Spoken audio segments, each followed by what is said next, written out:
Alright guys, इस video में सीखेंगे complete node start to end तक एंड वो सारे कॉन्सेप्ट क्लियर करेंगे जो हमारी बैकएंड जर्नी में हेल्प करेंगे। उसी के साथ अगर आपने इससे पहले कभी बैकएंड नहीं किया है पर करने की सोच रहे हो तो इस वीडियो को देखने के बाद आपको बैकएंड की काफी हद तक नॉलेज हो जाएगी। इस वीडियो के अंदर सारे टॉपिक्स क्लियर करेंगे एंड देखेंगे कौन सा टॉपिक किस जगह काम आता है। इसी के साथ क्रिएट करेंगे एक प्रोजेक्ट जिसके अंदर एक वेबसाइट क्रिएट करेंगे एंड उसको डिप्लॉय करेंगे फ्री के। चलते हैं एंड क्रिएट करते हैं अपना नोड का फर्स्ट स्टेप इंस्टॉल करते हैं सबसे पहले नोड को एंड देखते हैं क्या होता है नोड। तो सबसे पहले आपको गूगल क्रोम में आना है एंड क्रोम पे आने के बाद आपको टाइप करना है node.js.dev। ये node.js का ऑफिशियल वेबसाइट है। आपको इंस्टॉल करना है यहाँ से एक इंस्टॉलर विच इज LTS। सो आपको इंस्टॉल करना है सबसे पहले node.js का रन टाइम एनवायरनमेंट। ये node.js है क्या? तो सबसे पहले क्या करो, एक node.js इंस्टॉल कर लो। जब तक इंस्टॉल हो जाएगा सो मैं करूंगा रिकमेंड फॉर यूजर वाला, क्योंकि अभी देखो LTS एंड करंट दो चीज टर्म लिखे हुए हैं। LTS का मतलब होता है लॉन्ग टर्म सपोर्ट, यानी कि आगे तक काम करेगा। करंट का मतलब अभी चल रहा है, ठीक है। डेवलपमेंट में अगर कोई फेल हो जाता है, कुछ अकरेंस हो जाती है तो ये क्या है, अनस्टेबल हो जाएगा। बट ये स्टेबल है, यानी कि पूरा सक्सेसफुल हो चुका है। तो आप क्या करो, इसको डाउनलोड कर लो। सिंपल सा डाउनलोड हो जाएगा एज अ गेम की तरह। जैसा गेम डाउनलोड होते हैं बिल्कुल सेम होता है। तो मैंने ऑलरेडी डाउनलोड कर रखा है। बिल्कुल आपको गेम की तरह इंस्टॉल करना है। अभी बात करते हैं नोडजेस क्या होता है। नोडजेस एक open source cross platform JavaScript runtime environment है जो आपको प्रोवाइड करता है कि आप अपने जावास्क्रिप्ट को क्लाइंट साइड पे चलाओ चलाओ, बट ऐसा बैकएंड पर भी काम करो। आपने यूजुअली देखा होगा जावास्क्रिप्ट को हम बैकएंड पर काम नहीं कर पाते थे। क्यों? हमें इसके अंदर कोई कॉन्सेप्ट नहीं होता जिसके अंदर हम फाइल हैंडलिंग कर पाए। जैसे कि हर प्रोग्रामिंग लैंग्वेज होता है फाइल हैंडलिंग कॉन्सेप्ट, जिसके अंदर हम फाइल रीड राइट करते हैं, अपेंड करते हैं। तो वो चीजें अब जावास्क्रिप्ट नहीं कर पाते थे। But with the help of NodeJS हम वो सारे काम करते हैं जो एक प्रोग्रामिंग लैंग्वेज अच्छी तरीके कर पाती है। इसके अंदर सर्वर क्रिएट करते हैं, सर्वर रन करते हैं एंड उसी के साथ इसका लर्निंग कर बहुत आसान है।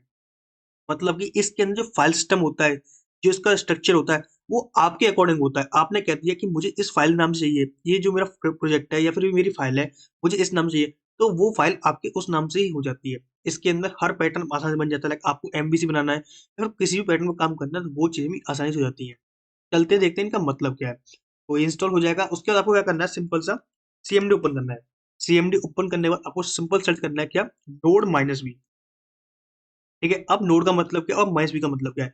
नोड का मतलब है क्या आपके में नोड इंस्टॉल्ड है। अगर इंस्टॉल्ड है तो कौन से वर्जन का है, तो ये मतलब आता है node minus b. Minus b एक फ्लैग है जो बताएगा कि मेरे को किस वर्जन का है। तो देखोगे तो मेरे पास 20.9.0 है। देन अभी देखोगे तो मेरे पास ये भी 20.9.0 है, ये वाला एंड ये भी दोनों सेम है। मतलब कि मेरी रिक्वायरमेंट क्या फुलफिल है पूरी। क्लियर करते हैं। सबसे पहले बात करते हैं रैपल की। तो रैपल क्या होता है? रैपल का मतलब होता है रीड एवेल्यूट प्रिंट लूप। मतलब कि आप क्या करते हो, टर्मिनल के ऊपर आप अपना बैकएंड कोड ले देते हो। लिखते हैं, सिंपल टाइप करना वो नोड। ठीक है। इससे क्या हो जाएगा, आपकी रैपल ऑन हो जाएगी। रैपल देखो इस तरीके निशान आ जाएगा, तो मतलब आपकी रैपल ऑन हो चुकी है एंड नोड जी सक्सेसफुली काम कर रहा है। तो आपको पहले आपको बैकएंड में कोई कोड लिखना है। लाइक लिखते हैं कंसोल डॉट लॉग। इससे हम अपना एक नोड जी प्रिंट करते हैं कि नोड जी हमारा इंस्टॉल हो चुका है। एक लॉग प्रिंट किया, एक हेलो नोड जीएस लिखा मैंने एंड सिंपल एंटर किया, तो सक्सेसफुली हमारा हेलो नोड.js चल चुका है। तो यही सेम आउटपुट हमारा कंसोल में आता है। देखते हैं कंसोल में क्या आता है। कौन से कंसोल में कह रहा हूँ मैं, ब्राउजर कंसोल में। तो इसको इंस्पेक्ट करोगे आप, तो यहाँ पर भी आप जावास्क्रिप्ट रन कर सकते हो। देन अगर आप टाइप करते हो इसको, ये लिखा मैंने, तो यहाँ देखो तो वही सेम आउटपुट आ रहा है। अच्छा, इसमें और इसमें अंतर क्या है, मैं छोटा ओवरव्यू देता हूँ इसको। तो सिंपल इसको क्लोज करते हैं ना थोड़ा। यहाँ देखो, यहाँ पर मैं लिखता हूँ क्या, अलर्ट। अलर्ट क्या होता है, बेसिकली प्रॉम्प्ट देता है कि भाई, एक अलर्ट देता है कि सेशन एक्सपायर, या फिर किसी भी तरीके का देता है। लाइक कुछ भी हो सकता है वो, चाहे बटन में क्लिक करने पर अलर्ट शो करा रहे हैं हेलो का किसी भी तरीका। तो मैं इसी का शो करा देता हूँ, लाइक हेलो। हाँ हेलो। देन क्या कर, इसको प्रिंट करता हूँ, तो यहाँ पर मेरे को अलर्ट मिल जाता है इस वेबसाइट की तरफ से। किसकी? नोडजेस की तरफ से। कहता है कि नोडजेस कह रहा है क्या, अलर्ट। ठीक है, ओके कर दिया। अगर इस चीज को मैं यहाँ पर करूंगा, यहाँ पर अपने रेपलेट में, तो ये काम यहाँ नहीं करता है। ठीक है। अभी क्यों नहीं करता, इसका रीजन है। इसका रीजन ये है कि आपको बैकएंड में कभी भी डोम नहीं मिलता। डोम का मतलब है डॉक्यूमेंट ऑब्जेक्ट मॉडल, यानी कि HTML सीधे जावास्क्रिप्ट को एक्सेस नहीं मिलता। तो वो चीज आपको यहाँ पे भी नहीं, यहाँ मिलता है, बट वो क्यों मिलता है, दोनों में अंतर है। देखो यहाँ पर वो काम करते हो आप जो आप सर्वर काम करो। सर्वर का मतलब होता है डेटाबेस क्रिएशन किया आपने, सेशन मैनेज किया, कुकीज मैनेज की and all of that. But यहाँ क्या होता है, आप क्लाइंट साइड काम करते हो। क्लाइंट साइड पर डेटाबेस होता है, लाइक लोकल स्टोरेज होता है। तो आप लोकल स्टोर को यहाँ एक्सेस करते हो, बट उस लोकल स्टोर को यहाँ एक्सेस नहीं कर सकते। दोनों में अंतर है। क्यों? क्योंकि ये सर्वर साइड काम कर रहा है, ये आपका क्लाइंट साइड काम कर रहा है। अच्छा, सर्वर का एक क्लाइंट का माजरा क्या है, मतलब कि कम्युनिकेशन कैसे होता है। तो इस चीज को समझते हैं बहुत छोटे से एग्जाम्पल से और बहुत प्यारे एग्जाम्पल से। तो मान लो आपके पास एक वेबसाइट है बहुत प्यारी वेबसाइट है आपके पास। ये आपकी वेबसाइट है जो जिसके पास शॉपिंग कार्ट्स हैं, बहुत सारे सिस्टम से जो हो सकता है, आपने बनाया बहुत प्यारे तरीके से। इस वेबसाइट का नाम मानते हैं कुछ, आपने मान लो कुछ मान लिया आपने www.example.com। तो छोटा कर लेते हैं थोड़ा, मैं बड़ा लग रहा है, ये ज़्यादा ही छोटा हो गया। चलो, तो ये आपकी वेबसाइट थी। आपको पता है किसी भी वेबसाइट होती है वो होस्ट होती है किसी भी डोमेन पे, बट उस डोमेन का कुछ ना कुछ आईपी होता है। जैसे कि अगर मैं अपना लोकल चला रहा हूँ, लोकल चलाया, लोकल उसका आईपी होता है 127.0.011। तो ऐसे ही हर डोमेन का एक आईपी होता है। तो मान लेते हैं इस डोमेन का एक आईपी था, तो वो आईपी कुछ इस तरीके से, लाइक मान लीजिए 127.0.0.1 एंड मान लेते हैं कुछ 8000 कुछ आईपी है इसका। ठीक है। अब यूजुअली क्या होता है जब हम इस पे हिट करते हैं, किस पे, example.com पे, तो ये example.com हिट पे करता है अपने इस आईपी पे। देन ये आईपी क्या करता है, आपने देखता है कि इसका सर्वर कहाँ है, यहाँ पर इसकी फाइल्स मेमोरी जहाँ पर सेव है वो क्या है।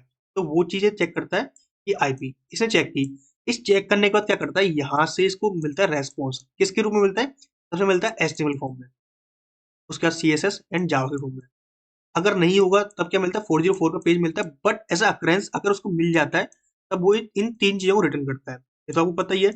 बट आपने एक चीज सोची क्या, कि यहाँ पर जो गया तो ये किस लिए गया, यहाँ पर क्यों आया, यहाँ पर क्या काम था। ये था आपका सर्वर जिसके पास पूरा का पूरा आपका डेटा सेव है, आपकी मेमोरी सेव है, कि आपकी वेबसाइट में क्या करना है, क्या डेटा सेव कराना है, किस यूजर को लॉग इन करना है, किस यूजर को लॉग आउट करना है, किस यूजर की इन्फॉर्मेशन क्या देनी है। तो वो चीजें काम होती है, सर्वर का काम होता है। सर्वर होता है आपका ब्रेन होता है, क्योंकि आपकी जो वेबसाइट होती है ना उसके पास दिमाग नहीं होता खुद का। उस वेबसाइट को आप स्टैटिक क्रिएट करते हो, आपने क्रिएट कर दिया कि इस बटन पर क्लिक होने पर ये होना है, तो वो वही काम करेगा। बट अगर सर्वर से मैं कह दूं कि भाई अगर मैं इसको रिक्वेस्ट करवाऊं, लाइक मैंने इस रिक्वेस्ट करवाई, तो आप क्या करो, इसके हिसाब से डेटा निकाल के दो।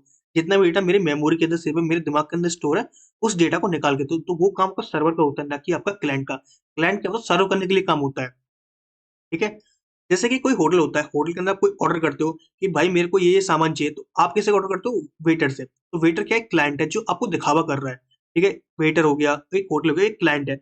बट उसको कौन बना रहा है, उससे आपको कोई मतलब नहीं होता। ऐसे ही हमें अब जब वेबसाइट पे जाते हैं तो हमें कोई मतलब नहीं होता कि ये वेबसाइट कैसे फंक्शनलिटी काम कर रही है। हमें मतलब होता है कैसे दिख रही है, इंस्ट्रक्शन कितना है इसका, यूजर एक्सपीरियंस कितना है। तो ये चीजें हमारा एक क्लाइंट साइड का एक सिनेरियो होता है।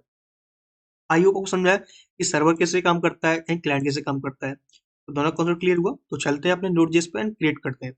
तो सिंपल क्या करना है, आपको एक फोल्डर क्रिएट करना है। फोल्डर क्रिएट करने के बाद इसको खोलना है ओपन विद कोड।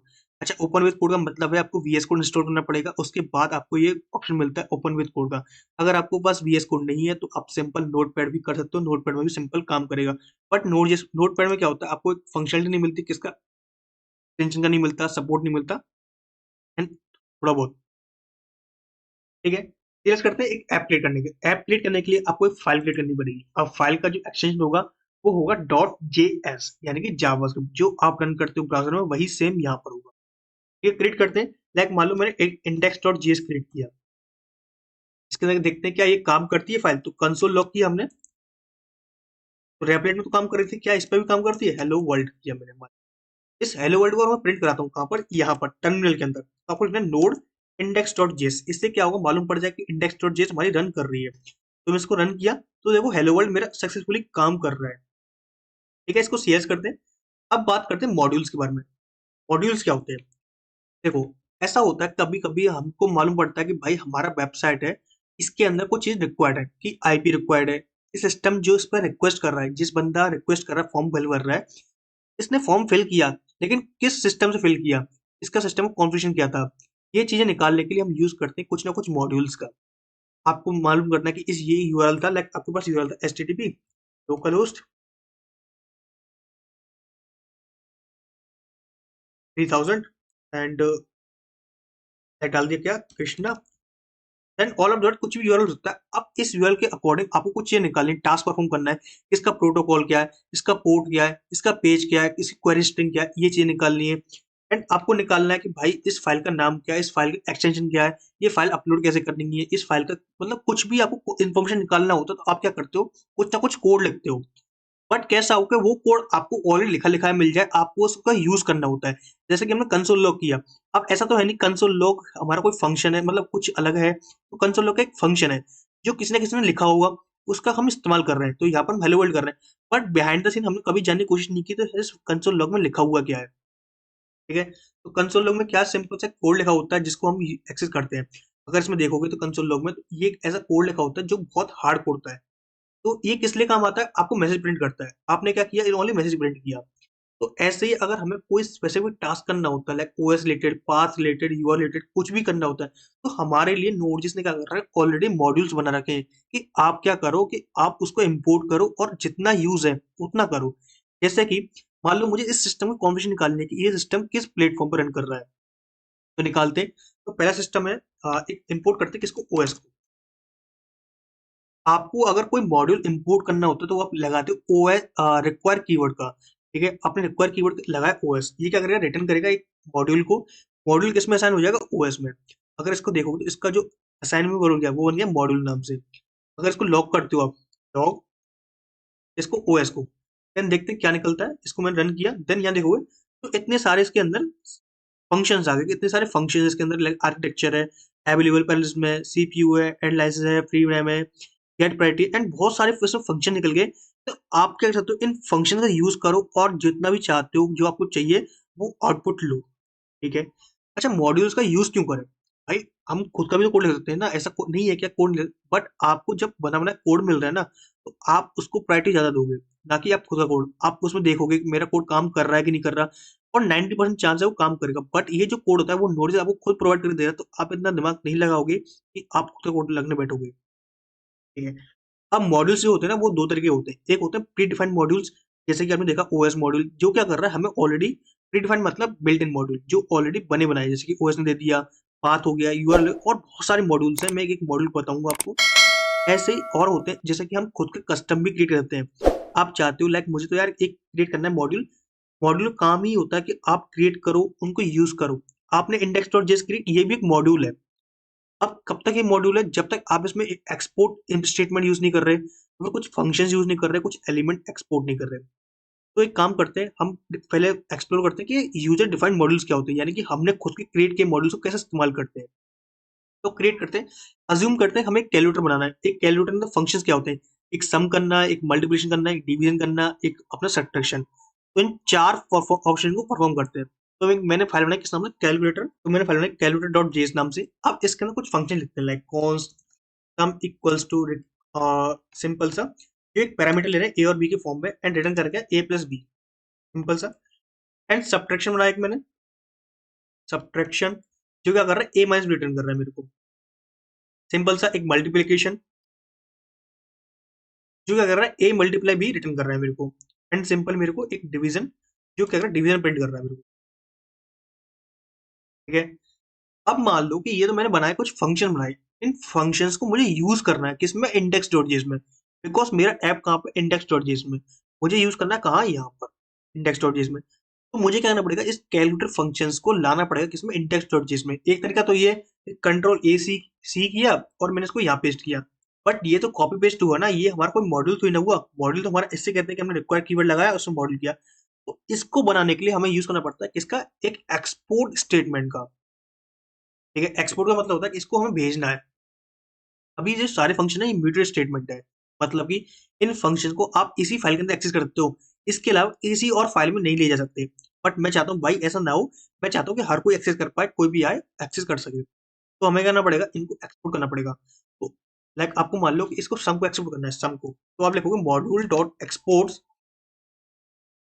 और सिंपल लिखना है सम। ठीक है, इससे क्या हो जाएगा, सम जो है आपका हर जगह यूज होगा। अगर आप इसको इंपोर्ट करते हो किसको, टैग लिखा आपने const calculator require of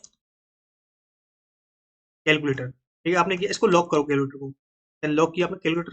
then अगर आप देखोगे यहाँ पर, तो यहाँ पर आपको फंक्शन आ चुका सम नाम का। क्या होता अगर मैं इस स्टेटमेंट को नहीं लिखता, तब क्या होता, यस करते हैं।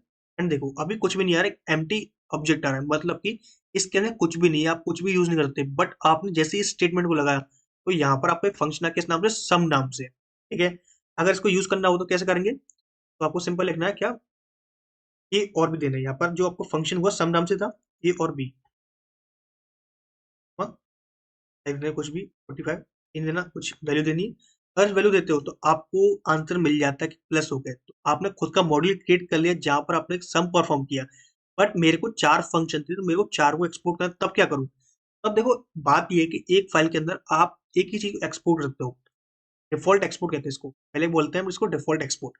आप एक फाइल के अंदर ओनली एक ही चीज़ को एक्सपोर्ट कर सकते हो। बट मुझे तो चारों एक्सेस करने हैं, तो मैं क्या करूँगा, इन सबको एज़ अ ऑब्जेक्ट की फॉर्म में भेज दूँगा। ऑब्जेक्ट तो मैं कितना ही भेज सकता हूँ ना, एक ऑब्जेक्ट के अंदर मैं कीज़ बना के भेज दूँगा, और इनको जब इम्पोर्ट करूँगा तब भी मैं ऑब्जेक्ट बना के एक्सेस कर लूँगा। कैसे करेंगे देखते हैं। अभी मैंने ये कर लिया, तब मुझे क्या करना पड़ेगा, यहाँ पर जब मैं एक्सेस करूँगा, इसको प्रिंट कराते हैं इस कैलकुलेटर में आता क्या है। तो इसको मैं प्रिंट कराया, देखो 4 फंक्शन है, सम, सब्ट्रैक्शन, मल्टीप्लिकेशन, डिवीजन नाम से। अगर मुझे एक्सेस करना है तो मैं क्या करूँगा, कैलकुलेटर डॉट सम, कोई वैल्यू देनी है लाइक 1 और 2 देना है, ऐसे सब्ट्रैक्शन, ऐसे डिवीजन एंड मल्टीप्लिकेशन। हो गए तो सारे आंसर वही निकलेंगे जो आपको चाहिए थे। ठीक है, गुड। अब अज्यूम करो कि आपके पास कुछ ऐसा सिनेरियो बन जाता है कि आपको डिफॉल्ट एक्सपोर्ट नहीं करना। डिफॉल्ट एक्सपोर्ट का मतलब हुआ मैंने किसी भी नाम से एक्सपोर्ट कर लिया, इसको कैलकुलेटर नाम दिया, हो गया अच्छी तरीके से। बट आप चाहते हो कि नहीं, मुझे इस नाम ऐसा नहीं चाहिए, दूसरा इस तरीका होता है कि आप क्या करो, यहाँ पर कॉन्स्ट को रिमूव कर दो। ठीक है, एंड यहाँ लिखो एक्सपोर्ट्स डॉट, बस। अब यहाँ पर क्या होगा, जो फंक्शन ऐसे काम करते हैं वो काम करेंगे। बट यहाँ पर आपको एक चीज मिलेगी, देखो यहाँ पर हम जब काम करते थे हमें क्या मिल रहा था, एक फंक्शन मिल रहा था। फंक्शन किस नाम से, सम नाम से। फंक्शन मिला किस नाम से, सब्ट्रैक्शन नाम से। फंक्शन मिला किस नाम से, मल्टीप्लिकेशन नाम से। बट जब ऐसे ही आप कैलकुलेटर प्रिंट करते हो, यहाँ पर लॉक कराते हो, लॉक कैलकुलेटर को, यहाँ देखो क्या मिलता है कैलकुलेटर, यहाँ आपको मिलता है एक फंक्शन मिलता है किस नाम से, एनोनिमस नाम से। ठीक है, इतना अंतर है कि यहाँ फंक्शन मिल रहा है एनोनिमस नाम से, जो क्या मतलब, इसका कोई नाम नहीं है, पता नहीं है, बस एक फंक्शन है जो असाइन किया गया किस नाम से, सम नाम के वेरिएबल के अंदर। तो हमने इसको असाइन किया। ये क्या कर रहा है, एक्सपोर्ट, काम तो ये कर रहा है, बट एक ऑब्जेक्ट क्रिएट कर रहा है जिसमें हम सम नाम की की बनाई, जिसमें हम एक एनोनिमस फंक्शन को डिफाइन कर रहे हैं। और यहाँ क्या है, एक पूरा फंक्शन डिफाइन किया जिसको सम कॉलन की, यानी सम कॉलन सम आया, यानी सम कॉलन सम, यहाँ पर हम काम कर रहे थे। बट यहाँ क्या, डायरेक्ट फंक्शन को ही असाइन कर दिया है हमने। ठीक है, दोनों जैसे समझ में आए। अब काम वही करेंगे जो काम यहाँ कर रहे थे आपके। देखो करोगे यहाँ पर, and node index dot chase. अब एक एक केस बताता हूँ आपको, अगर आपने मान लो कि ये भी कर दिया और ये भी कर दिया, तो दोनों में तो कोई सा काम नहीं करेगा। देखो क्या बोल जाएगा, एरर। एरर क्यों बोल जाएगा, सम इज नॉट डिफाइंड, ये चीज बोल जाएगा।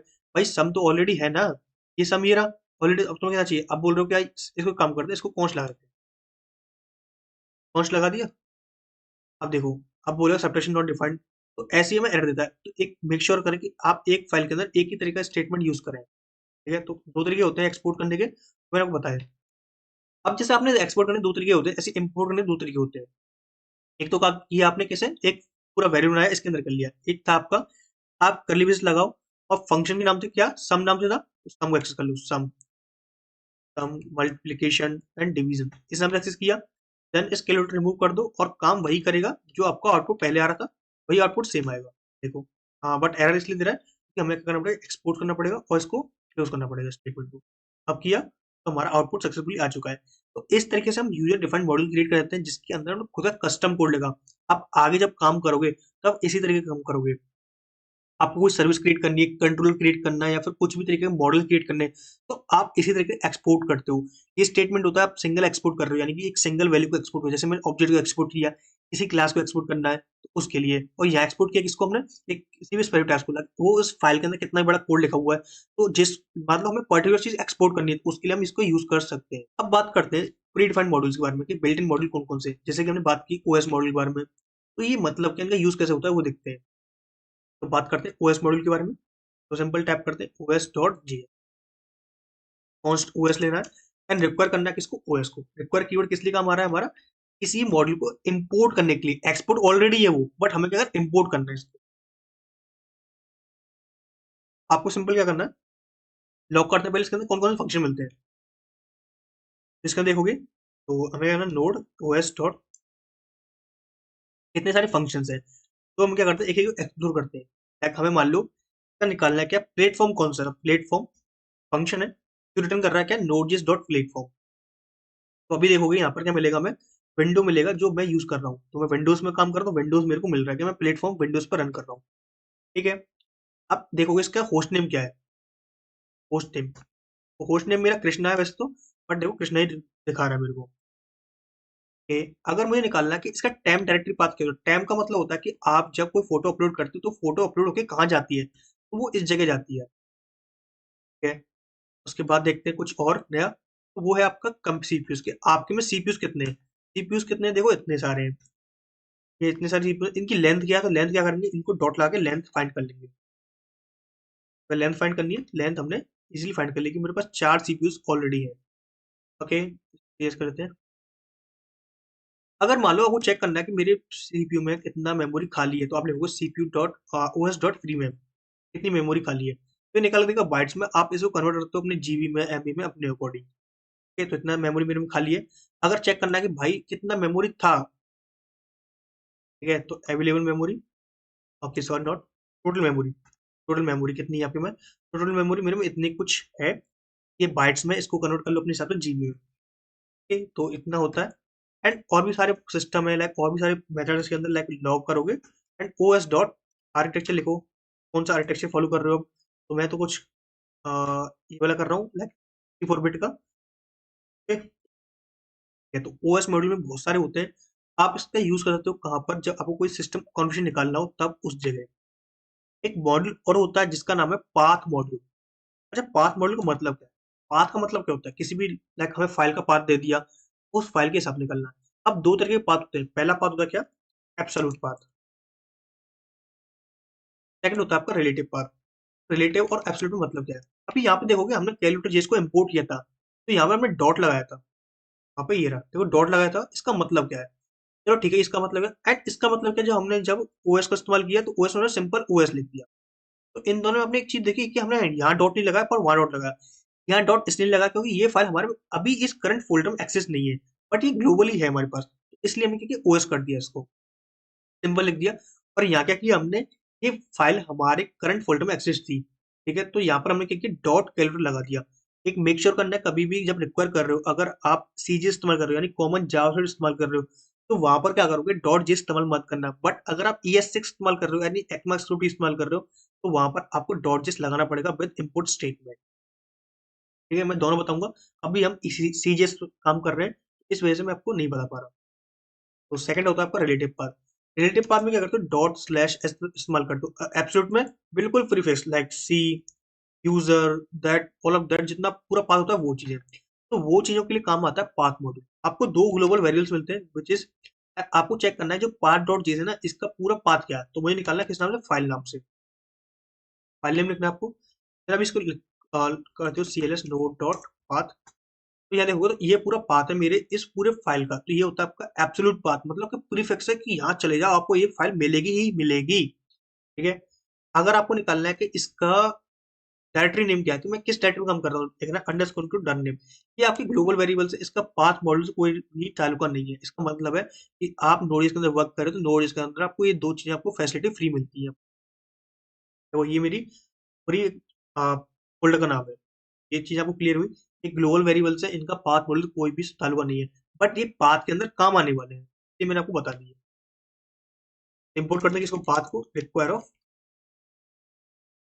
ठीक है, लॉक करते हैं किसको, पहले देखते हैं पाथ के अंदर आता क्या है।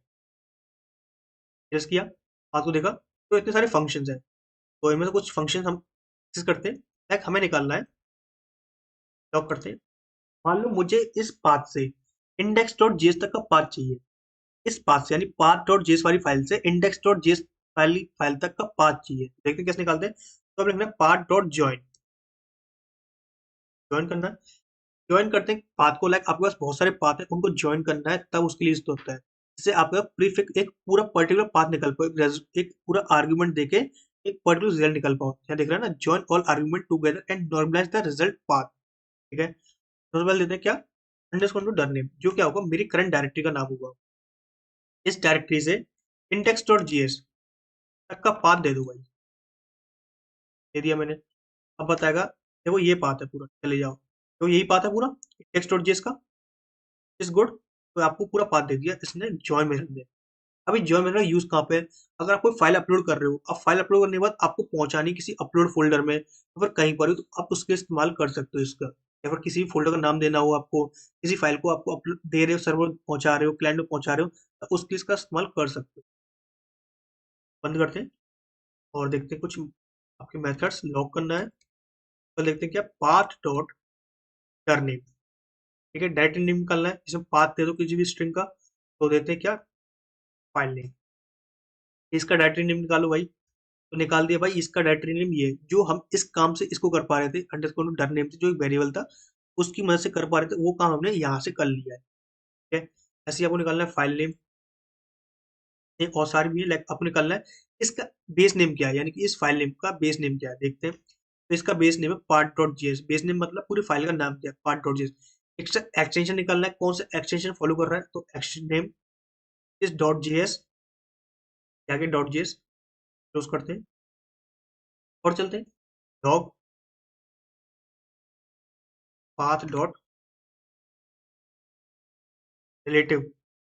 इसके अंदर ना कहाँ से कहाँ तक, तो फ्रॉम यानी पार्ट डॉट जीएस से कहाँ तक का, टेक्स्ट डॉट जीएस। आप इस तरीके से इंडेक्स डॉट जीएस को एक्सेस कर सकते हो इस तरीके से। तो रिलेटिव पाथ हो गया, जिसमें हम डॉट स्लैश काम कर लॉग करते हैं दोबारा और देखते हैं पाथ डॉट। और भी आपके पास लाइक क्या एब्सोल्यूट पाथ है, ये चेक करना, पार्स करना पाथ को, पार्स कर देखते हैं। तो पार्स करने के लिए हम करेंगे फाइल नेम का इस्तेमाल करेंगे, देन देखते हैं सीएलएस करके एंड अब देखते हैं। तो हमारे पास रूट फाइल रूट डायरेक्टरी मेरी डी है, डायरेक्टरी नेम ये है, देन बेस नेम ये है, एक्सटेंशन ये है और नेम ये है। तो इस तरीके से आपने पूरे पाथ को एक पूरा बेस कर लिया कि इस पाथ के अंदर क्या क्या चीजें हैं, वो चीजें आपने निकाल ली। इस तरीके से पाथ मॉडल का बहुत सारा यूज है, जिसके अंदर हम पूरे पाथ को एक्सेस कर रहे हैं, पूरे फाइल रिलेटेड काम कर रहे हैं। जहां पर हमने फाइल के रिलेटेड काम किया, लाइक दोस्तों डायरेक्टरी नेम क्या है, बेस नेम क्या है, एक्सटेंशन क्या है, रिलेटेड पाथ क्या है, पार्ट्स कर रहे हैं, तो पार्ट्स में क्या क्या डेटा आ रहा है। तो पाथ मॉडल का यूज कहाँ पर है, यूज यहाँ पर है जहां आप उसको पाथ रिलेटेड काम कर रहे हो, आपने कोई फाइल पहुंचानी है, वो उस चीज के लिए काम कर रहे हो, पाथ को चेक कर रहे हो उस चीज के लिए। इसको क्लोज करते हैं एंड बढ़ते हैं net bull through. Next module है आपका एफएस मॉड्यूल। एफएस मॉड्यूल क्या होता है, सबसे पहले समझते हैं। एफएस का मतलब होता है फाइल सिस्टम, जिसको अदर प्रोग्रामिंग लैंग्वेज में फाइल हैंडलिंग बोला जाता है। यहाँ पर आप फाइल को रीड राइट करते हो, अपेंड करते हो, फाइल को डिलीट करना, फाइल को क्रिएट करना, फोल्डर क्रिएट करना, ये काम आपका एफएस मॉड्यूल करता है। इसको बोलते हैं फाइल सिस्टम। इसको इंपोर्ट करते हैं सिंपल से FS of require of FS. ठीक है, अब मान लो आपको कोई फाइल क्रिएट करनी है, तो आप लिखोगे क्या FS dot write file, write file sync लिख दो, या फिर राइट फाइल सिंपल लिख दो, राइट फाइल सिंक। ठीक है, इसके अंदर कोई फाइल का नाम दिया आपने, लाइक राम डॉट टीएक्सटी। ठीक है, आप चाहते हो कि इस फाइल में डेटा जाए, तो डेटा डाल दो, लाइक में डाल दिया Krishna the good boy, the good boy. ठीक है, अब सेकंड थिंग आपको करना पड़ेगा, तो आप रन करते हो, लाइक लिए आपने करना है node F S J S and अब देखोगे तो यहाँ पे फाइल बन जाएगी किसने, Ram dot T X T नाम से, और यहाँ पे आ जाएगा Krishna is a good boy. आप चाहते हो इस फाइल का डेटा रीड करना है मेरे को। ठीक है, तो आप लिखोगे क्या F S dot read file sync, data डाल दिया गया Ram dot T X T. इसके अंदर डाल दिया क्या किस फॉर्म में रीड करना है, स्काई में रीड करना है, बेस 60 फॉर्म में करना है, बाइनरी में करना है, हेक्स में करना है। तो जनरली हम यूज करते हैं यूटीएफ 8 का। अगर आप एचटीएमएल भी रीड करते हो, किसकी तरफ से करते हो, यूटीएफ 8 की तरफ से। ठीक है, रीड करने के बाद आपको क्या एक रिटर्न करेगा, क्या स्ट्रिंग रिटर्न करेगा। तो आपको करना पड़ेगा एक वैल्यू बनाना है डेटा नाम से, इसके अंदर डेटा आ जाएगा और लॉक करा दें डेटा को। ठीक है, आपने लॉक कराया नोड एफएस, देखो Krishna is a good boy हमारा आ चुका है, कहाँ से आया, राम डॉट टीएक्सटी में से। अब मान लो मुझे इसके अंदर कुछ डेटा और ऐड करना है। ठीक है, तो हम क्या करते हैं, इसको नीचे लेते हैं एंड बंद करते हैं अभी। आपको करना है कुछ डेटा आपको रीड डालना और है, लाइक इसके पीछे और डालना है, कृष्णा ऐसा गुड बॉय हो, इसके अलावा और डालना है। अगर अभी देखोगे इस फंक्शन में दोबारा चलाता हूँ, ठीक है, कि राइट फाइल करूँ और कुछ डाल दिया मैंने, Krishna is a bad boy ऐसे डाल दिया मैंने, बैड बॉय। अगर मैं ये करता हूँ तो ये देखना कि जो मेरा Krishna is a good boy था ना, ये मेरा क्या हो जाएगा, ओवरराइड हो जाएगा। क्यों ओवरराइड हो जाएगा, क्योंकि मैं उसको राइट कर रहा हूँ, यानी रीराइट कर रहा हूँ। फाइल दोबारा क्रिएट की है, देन उसका मैंने उसको पूरा राइट किया मैंने, इसके अंदर पूरा डेटा फ्लैश हो चुका है। मैं चाहता हूँ फ्लैश ना हो, कुछ डेटा ऐड हो जाए।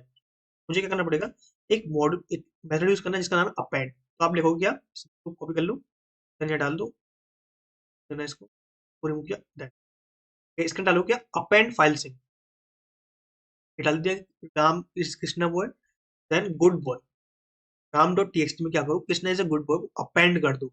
तो अभी देखोगे तो यहाँ पे क्या है, Krishna is a bad boy. जब मैं इसको रन करता हूँ इस मॉड्यूल को, तब यहाँ देखो क्या जाए, Krishna is a good bad boy and Krishna is a good boy. तो यहाँ पर देख रहे हो कितना आसान होता है कि आपको अपेंड भी करते हो।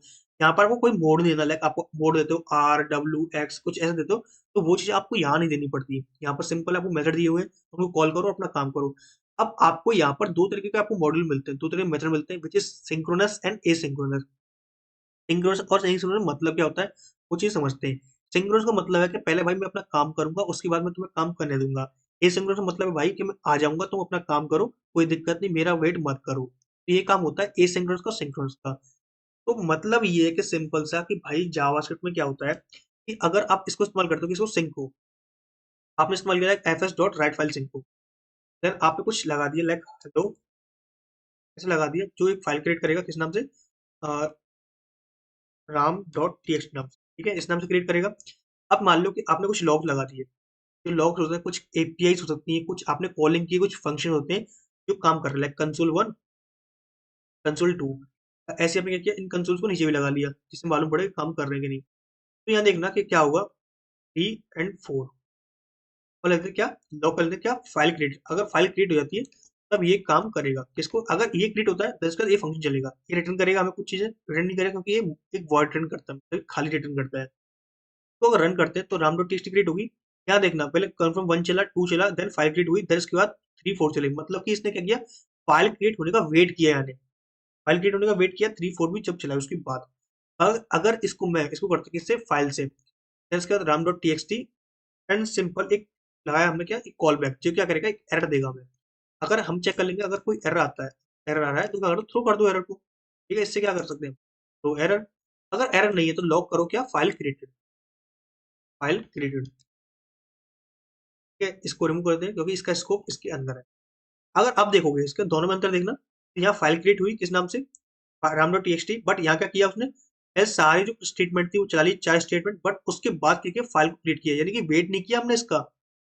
इस फंक्शन ने, राइट फाइल ने क्या किया, इसने कह दिया भाई कि तुम एक काम करो, तुम अपना काम करो, कि मेरे को टाइम लगेगा, मैं बाद में आ जाऊंगा, बट तुम पहले अपना काम कर लो।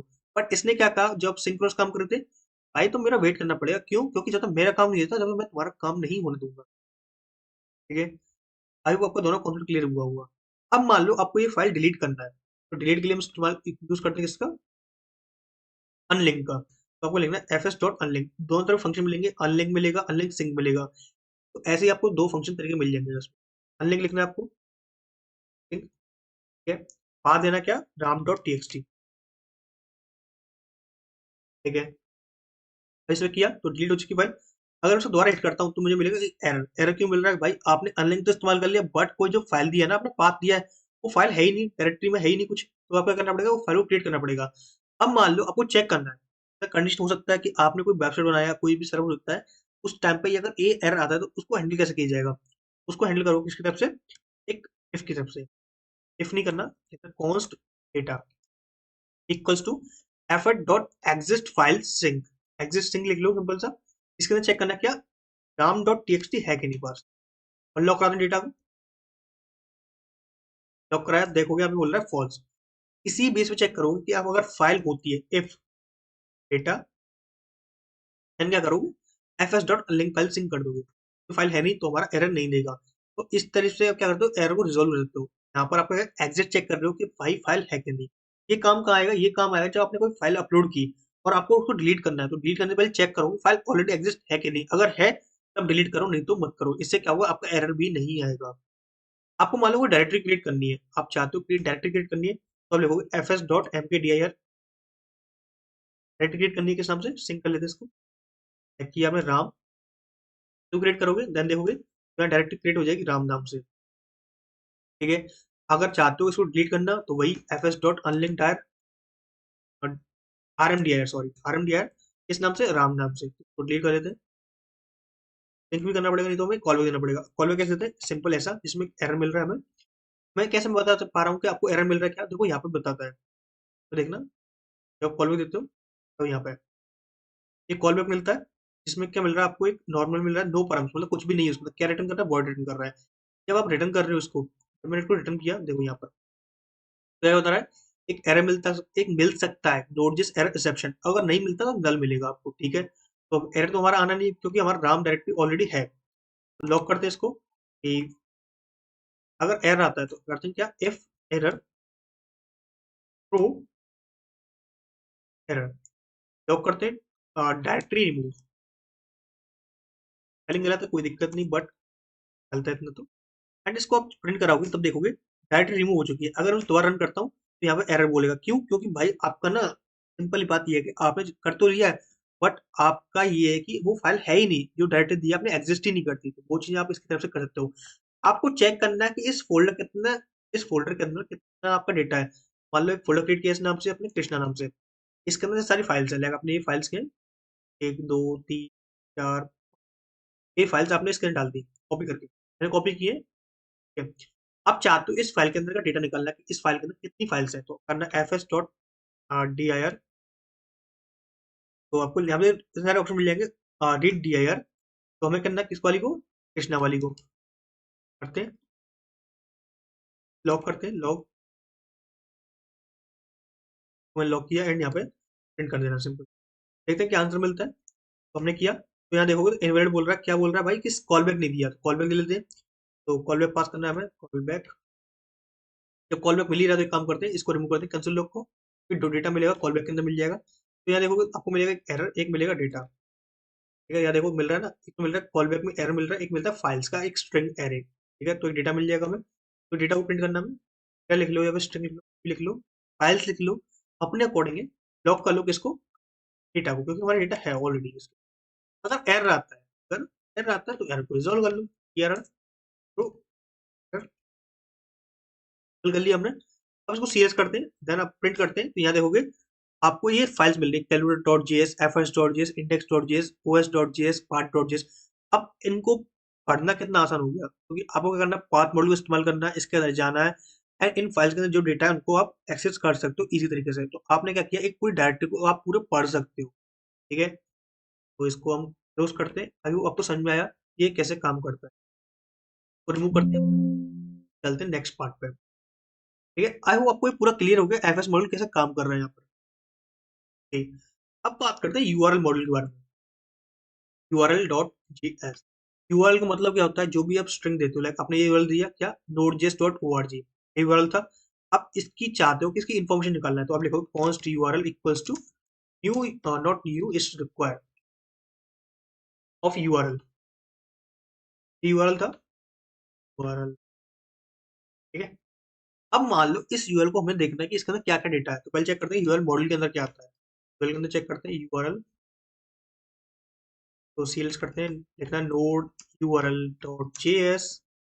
देन देखो इतने सारे फंक्शन मिलते हैं जिसके अंदर हम यूआरएल को पार्ट सकते हैं, रिजॉल्व कर सकते हैं, फॉर्मेट कर सकते हैं, क्रिएट ऑब्जेक्ट करते हैं, रिवोक कर सकते हैं, डोमेन देख सकते हैं और बहुत सारी चीजें। तो एक काम करते हैं, इसको हम देखते हैं। तो लॉक करते हैं किसको, यूआरएल डॉट पार्ट्स। पहला फंक्शन यूआरएल डॉट पार्ट जो क्या करेगा, इस यूआरएल की इन्फॉर्मेशन निकालेगा कि इसका host name and all of that जो भी चीजें वो क्या है। इसको निकाल लेते हैं हम।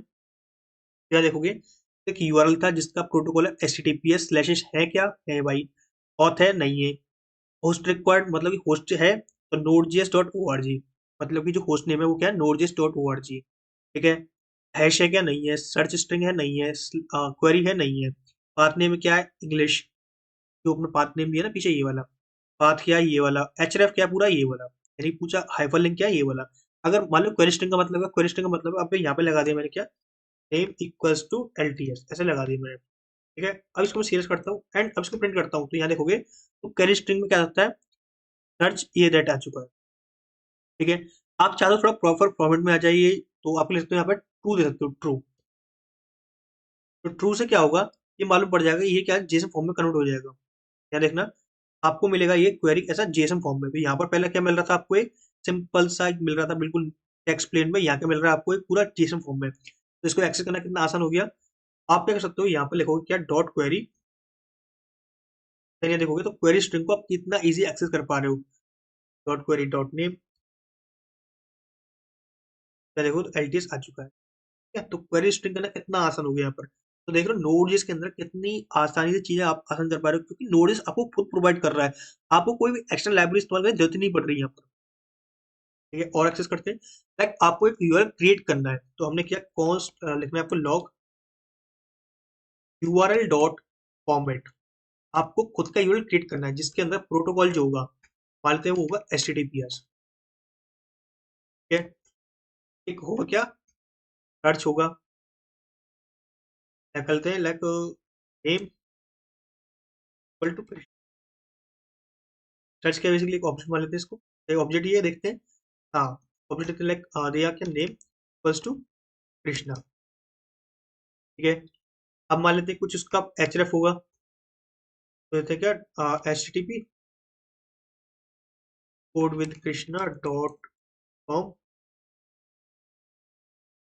कुछ मान लेते हैं उसका कुछ होगा, पाथ नेम होगा, तो पाथ नेम देते हैं यूजर्स।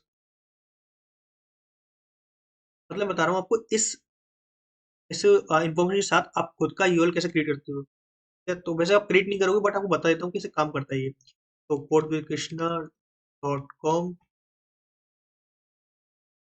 ठीक है, अब इसको प्रिंट करते हैं। प्रिंट किया हमने, यहाँ देखोगे तो एरर बोल रहा है कि और search dot W is not a function. एक काम करते हैं, हम रन ट्राई देते हैं इसको। यहाँ देखोगे तो पूरा यूआरएल क्रिएट हो चुका है, https codekrishna.com/users, यहाँ पर अपना पूरा आ गया। क्वेरी लेते हैं, क्वेरीज। ठीक है, ऑब्जेक्ट देना है यहाँ पे, तो object name equals to Krishna, यहाँ पे क्वेरी आ जाएगी। देखो क्वेरी स्ट्रिंग आ चुकी है यहाँ पर। अब ये यूआरएल क्रिएट हो चुका है, इस यूआरएल को ले लो किसमें, आप ये ले सकते हो क्या, एक वैल्यू असाइन कर सकते हो एंड इसको पास करते हो दोबारा अपनी तरफ से, कुछ भी कर सकते हो अपने अकॉर्डिंग। एक तरीका और है क्वेरी स्ट्रिंग को निकालने का, वो तरीका क्या है देखते हैं। कॉन्स्ट यूआरएल, एक यूआरएल था हमारे पास, यूआरएल क्या है ये वाला, ये हमने इसको एक काम करते हैं, एक वैल्यू के अंदर असाइन करते हैं, वेरिएबल के अंदर const new URL equals to that. आपको क्या करना है, इस यूआरएल का एक बनाना है, क्या यूआरएल डॉट, यूआरएल नाम से क्लास है इसके अंदर, एक्सेस करना है। जो क्लास है, क्लास का एक पूरा वो होता है। देखो यहाँ पे साइन बन रहा है, आरएल, वो एक साइन बन के आता है ना, इससे मालूम पड़ता है एक क्लास है। ठीक है, यहाँ पे लिख भी रहा है कि browse compatible class URL class implemented by following by what URL standard. ठीक है, तो इसको एक्सेस करना है, इसके अंदर में क्या पास करना है, इसके अंदर पास करना है यूआरएल को, टू यूआरएल। ठीक है, अब चेक करते हैं इस यूआरएल के अंदर क्या आता है। फर्स्ट यूआरएल, यूआरएल्स देते हैं इसमें कि वो ओवरराइड हो जाएगा ये वाला। ओवरराइड तो नहीं होगा क्योंकि वो क्या है, कांस्टेंट है, तो हमें आना पड़ेगा यूआरएल्स कर लेते हैं इसको। फिर आप चेक करते हैं तो यहाँ पे देखोगे तो इतना सारा डेटा आ चुका है, यूआरएल का host name, origin, protocol, user name, password, host name, port, search, मतलब बहुत सारा डेटा आ चुका है। मतलब जो पहले आ रहा था उससे तो ज्यादा डेटा आया है। इसके अंदर को मिलेगा सर्च पैरम्स, कॉपी करना। इसके बाद आपको लिखना है dot search params dot gate, क्योंकि जो सर्च पैरम्स है वो क्या आपका एक हैश मैप है, उसको क्या करना पड़ेगा, गेट करना पड़ेगा। कौन सी की गेट करनी है, नेम नाम की, या एलटीएस आपका आ चुका है। तो इस तरीके से आप क्वेरी स्ट्रिंग को आराम से कर सकते हो इस तरीके से। ठीक है, तो आपको ये समझ में आए, आई होप आपको समझ में आया होगा ये। अब बात करते हैं एनपीएम के बारे में। एनपीएम क्या है, एनपीएम का मतलब होता है नोड पैकेज मैनेजर। क्या मतलब होता है एनपीएम का, नोड पैकेज मैनेजर। अभी देखो हम कितने छोटे छोटे मॉडल्स पे काम कर रहे हैं। हमने काम किया एफएस पे, ओएस पे, पाथ पे, यूआरएल में, बट हमारा कोई मीनिंगफुल प्रोजेक्ट नहीं बना, हमने कोई मीनिंगफुल ऐप बनाया। ये क्या था, हमारा कोड था जिसके अंदर हम सीखा कि किस चीज को हम कैसे मॉड्यूल एक्सेस करते हैं, इसको मॉडिफाई करते हैं, ये चीजें सीखी, बट हमने कोई भी चीज नहीं सीखा। लाइक कैसे हमें प्रोजेक्ट क्रिएट करना है, फोल्डर क्रिएट करना है, प्रोजेक्ट का सेटअप क्या होता है, वो चीज नहीं देखा। तो हम क्या करेंगे, हम यूज करेंगे अब एनपीएम का, जहां पर हम देखेंगे अब प्रोजेक्ट क्रिएट करके यहाँ पर हमारे क्या हुए, हमारा एक क्लियर कॉन्सेप्ट क्लियर हुआ कि हमारा काम कैसे करता है। ठीक है, ये चीजें काम क्यों कर रही है, कैसे कर रही है। अब बारी आती है प्रोजेक्ट काम करने की। एक प्रोजेक्ट क्रिएट करेंगे जहां पर देखेंगे कि रियल वर्ल्ड वेबसाइट्स कैसे क्रिएट होती है, सर्वर क्या होता है, सर्वर क्रिएट कैसे होता है, क्योंकि बैकएंड में आप क्या करो, सर्वर क्रिएट करते हो, सर्वर कैसे क्रिएट होता है। ठीक है, तो करते हैं। सबसे पहले बताता हूँ एनपीएम क्या होता है। एनपीएम होता है नोड पैकेज मैनेजर। अगर आपको कोई बाहर की यानी कि कोई एक्सटर्नल लाइब्रेरी इंस्टॉल करनी है जो आपके द्वारा या फिर आप जैसे किसी भी डेवलपर के द्वारा लिखी गई है, उसको इंस्टॉल करना है, तो आपको लिखोगे नोड पैकेज मैनेजर तरफ से इंस्टॉल इंस्टॉल करते हो। जहां पर सारी लाइब्रेरी इंस्टॉल होती है वो होती है आपकी npm js नाम से एक वेबसाइट है जो इसको पूरा होल्ड करती है, पूरी की पूरी रजिस्ट्री को होल्ड करती है, जहां पर सारी की सारी जितनी भी आपकी रिपोजिटरी होती है उनकी इंडेक्सिंग होती है। तो ये पूरी वेबसाइट है, यहाँ पे एक्सप्लोर सकते हो। तो एक काम करते हैं, तो पहले क्या करते हैं, एक प्रोजेक्ट बनाते हैं। तो सिंपल लिखना है आपको, क्या एक फोल्डर क्रिएट करना है, फर्स्ट प्रोजेक्ट। अब इसके अंदर आपको जाना CD फर्स्ट प्रोजेक्ट। जब आप किसी नोड.js फोल्डर में काम करोगे तो सबसे पहले क्या करना पड़ेगा, इसको इनिशियलाइज करना पड़ेगा, बताना पड़ेगा कि भाई तुम ना एक नोड.js के प्रोजेक्ट हो। उसके लिए आप लिखते हो npm init, सिंपल। इससे क्या मालूम पड़ेगा कि ये जो फोल्डर है इसका किसका हो जाएगा, नोड.js का। तो आप लिखना पैकेज नेम क्या है, फर्स्ट प्रोजेक्ट, सही है। वर्जन क्या है, 1.0.0, सही है। डिस्क्रिप्शन क्या है, this is my first project, first project, ठीक है। इसके बाद एंट्री पॉइंट क्या, इंडेक्स डॉट जेएस। अगर एंट्री पॉइंट का मतलब है कि आप कोई फाइल बनाओगे तो उसका एंट्री पॉइंट क्या हुआ, तो मैंने दे दिया भाई इंडेक्स डॉट जेएस हो सकता है। टेस्ट कमांड नहीं देते अभी। गेट रिपोजिटरी नहीं देते। ऑथर क्या है, कीवर्ड देते हैं कुछ, फर्स्ट प्रोजेक्ट डॉट जेएस ऐसे दे दिया कुछ। ऑथर नेम क्या है, ऑथर नेम कृष्णा। लाइसेंस है क्या, लाइसेंस नहीं है हमारे पास, बट बाय डिफॉल्ट आईएससी का दे देगा, बट हमें नहीं चाहिए अभी तो। और ओके करते हैं, ठीक है, ओके कर दी। अब यहाँ पे देखो तो आपको फाइल क्रिएट होकर मिल जाएगी, किस नाम से, पैकेज डॉट जेसन। अब ये किस लिए काम आएगी, ये काम आएगी हमारी इंडेक्सिंग के लिए और बहुत सारे कामों के लिए। जैसे कि अगर करो, मान लो अज्यूम करो कि आपको ये फोल्डर शेयर, आपको ये प्रोजेक्ट शेयर करना है। अब मान लो इसके अंदर कोई डिपेंडेंसी हो सकती है, आपने कुछ मॉड्यूल्स इंस्टॉल किए होंगे, तो उन मॉड्यूल्स को सेकंड बंदा इंस्टॉल कैसे करोगे। आप कभी भी किसी बंदे को मॉड्यूल्स नहीं दोगे। लाइक आपने कोई मॉड्यूल क्रिएट किया, लाइक आपने क्रिएट करते किसी भी नाम से आपने इंपोर्ट किया कोई मॉड्यूल, लाइक आपने किया कोई भी, लाइक एक्सप्रेस जेस किया, बहुत सारे मॉड्यूल्स होते हैं एक्स्ट्रा, आपको उनको अगर देना है किसी बंदे को, तो आप क्या करते हो, उस मॉड्यूल पर देके इस पैकेट डॉट जेस को देते हो। इस पैकेट डॉट जेस के अंदर सारा कुछ लिखा होता है कि आपका वर्जन कौन सा चल रहा है, आपने क्या क्या कीवर्ड्स डाले, ऑथर नेम क्या था इसका, कितनी डिपेंडेंसी इंस्टॉल किया इस पूरे प्रोजेक्ट के अंदर, जितना पूरा काला चिट्ठा होता है इस पूरे प्रोजेक्ट का, वो इस पैकेज डॉट जिसके अंदर आता है। तो बताता हूँ क्या कहते हैं, कहना चाह रहा हूँ मैं। तो एक काम करते हैं, एक पैकेज इस्तेमाल करते हैं, इस पैकेज का नाम है फिगलेट। तो लिखना है फिगलेट, सिंपल सा। तो फिगलेट लिखना है आपको, एंटर कर देना है। एंटर करने के बाद पहले लिंक पर क्लिक करना है, आपको बहुत सारे मिल जाएंगे रिलेटिव्स। तो आप मेक श्योर करना कि आपको जो पैकेज चाहिए उस पैकेज का पढ़ना थोड़ा बहुत, देन उसके बाद काम करना। तो फिगलेट क्या करते हैं, स्काई डेटा प्रिंट करके देता है, जिसके अंदर आपको इस तरीके डेटा प्रिंट होकर मिलता है। तो लेते हैं इसको। ये थोड़ा फन के लिए, मतलब थोड़ा बहुत हंसी मजाक के लिए, उसके अलावा इसका कोई काम नहीं है, ना कि कोई इसका रियल वर्ल्ड प्रोजेक्ट है। तो एनपीएम आई फेगलेट। एनपीएम आई का मतलब है, आई का मतलब इंस्टॉल होता है, आप चाहो तो इंस्टॉल ले सकते हो, बट आप शॉर्ट फॉर्म मिल रहा है एनपीएम आई, तो आप उसका भी यूज कर सकते हो। तो यहाँ देखोगे तो आपको एक मॉड्यूल क्रिएट हो चुका है, जिस नाम से नोड मॉड्यूल्स नाम से फोल्डर क्रिएट हुआ है, जिसके अंदर दो फाइल्स हैं, बिन एंड फेगलेट एंड पैकेट डॉट जेसन। इस नोड मॉड्यूल का मतलब होता है कि आपने जितने भी पैकेज इंस्टॉल किए हैं, तो उस पैकेज का जितना भी कोड है वो मैं होल्ड करूंगा, ठीक है। पैकेज लॉक का मतलब होता है कि जितना आपने पैकेज इंस्टॉल किया, उस पैकेज के अंदर कौन सा पैकेज और इंस्टॉल हुआ है, उसके क्या डिपेंडेंसी चाहिए, तो उसको मैं होल्ड करूंगी। मतलब इंडेक्सिंग करेगा ये और होल्ड करेगा ये, बट उसका जो मेन मतलब मेजर प्रोजेक्ट जो मेजर नेम है, तो वो होल्ड करता है ये। यहाँ पर आ चुका डिपेंडेंसी नाम से की आ चुकी है, इसके अंदर फिगलेट आ चुका है, ठीक है। इसको करते हैं क्लोज। एंड अब क्या करते हैं, इस फिगलेट को इस्तेमाल करते हैं, तो क्रिएट करते हैं किस नाम, इंडेक्स डॉट जीएस। तो इंडेक्स डॉट जीएस, तो मैंने क्या किया, कॉन्स्ट फिगलेट रिक्वायर ऑफ फिगलेट। तो फिगलेट पैकेट क्या करेगा, एक तरीके से आपको एक कंसोल प्रिंटिंग कर देगा अच्छी तरीके से। तो हमें करना है क्या, फिगलेट में डालना है, की डालनी है। मैंने डाल दी किस नाम से, कृष्णा नाम, मान लो। उसका मैंने कॉल बैक देना है, जिसके अंदर एरर मिलेगा, एक मिलेगा रिजल्ट। रिजल्ट अनडिफाइंड हो सकता है। अगर एरर आता है, अगर एरर आता है तो थ्रो कर दो एरर को। अगर नहीं आता तो क्या करो, लॉक कर दो किसको, एरर को, तो रिजल्ट को। कर दिया आपने, देन इसको प्रिंट करते हो इसको। तो हमें क्या करना पड़ेगा, नोड इंडेक्स डॉट जेएस। तो देख रहे हो कृष्णा आ चुका है, कितना अच्छे तरीके फॉर्म में आ चुका है। मेक श्योर करना है फर्स्ट प्रोजेक्ट के अंदर स्विच होनी चाहिए, तभी ये काम करेगा कमांड, नहीं तो आपका ये वाला कमांड काम करेगा, इंडेक्स डॉट जीएस। तो एक श्योर करना। तो कृष्णा आ चुका है अच्छी तरीके से। एंड अब मान लो आपने नोड इंडेक्स डॉट लिख रहे हो, ये थोड़ा अच्छा नहीं लग रहा, मतलब कि आप नोड नोड कर रहे हो, प्रोजेक्ट बना रहे हो। तो एक प्रोजेक्ट का क्या होता है, एक कमांड होता है स्पेसिफिक कि प्रोजेक्ट को रन करने का। तो आपको खुद का कमांड लिखना है कि भाई एक कमांड से रन हो, मतलब मैं चाहता हूँ उस कमांड से रन हो।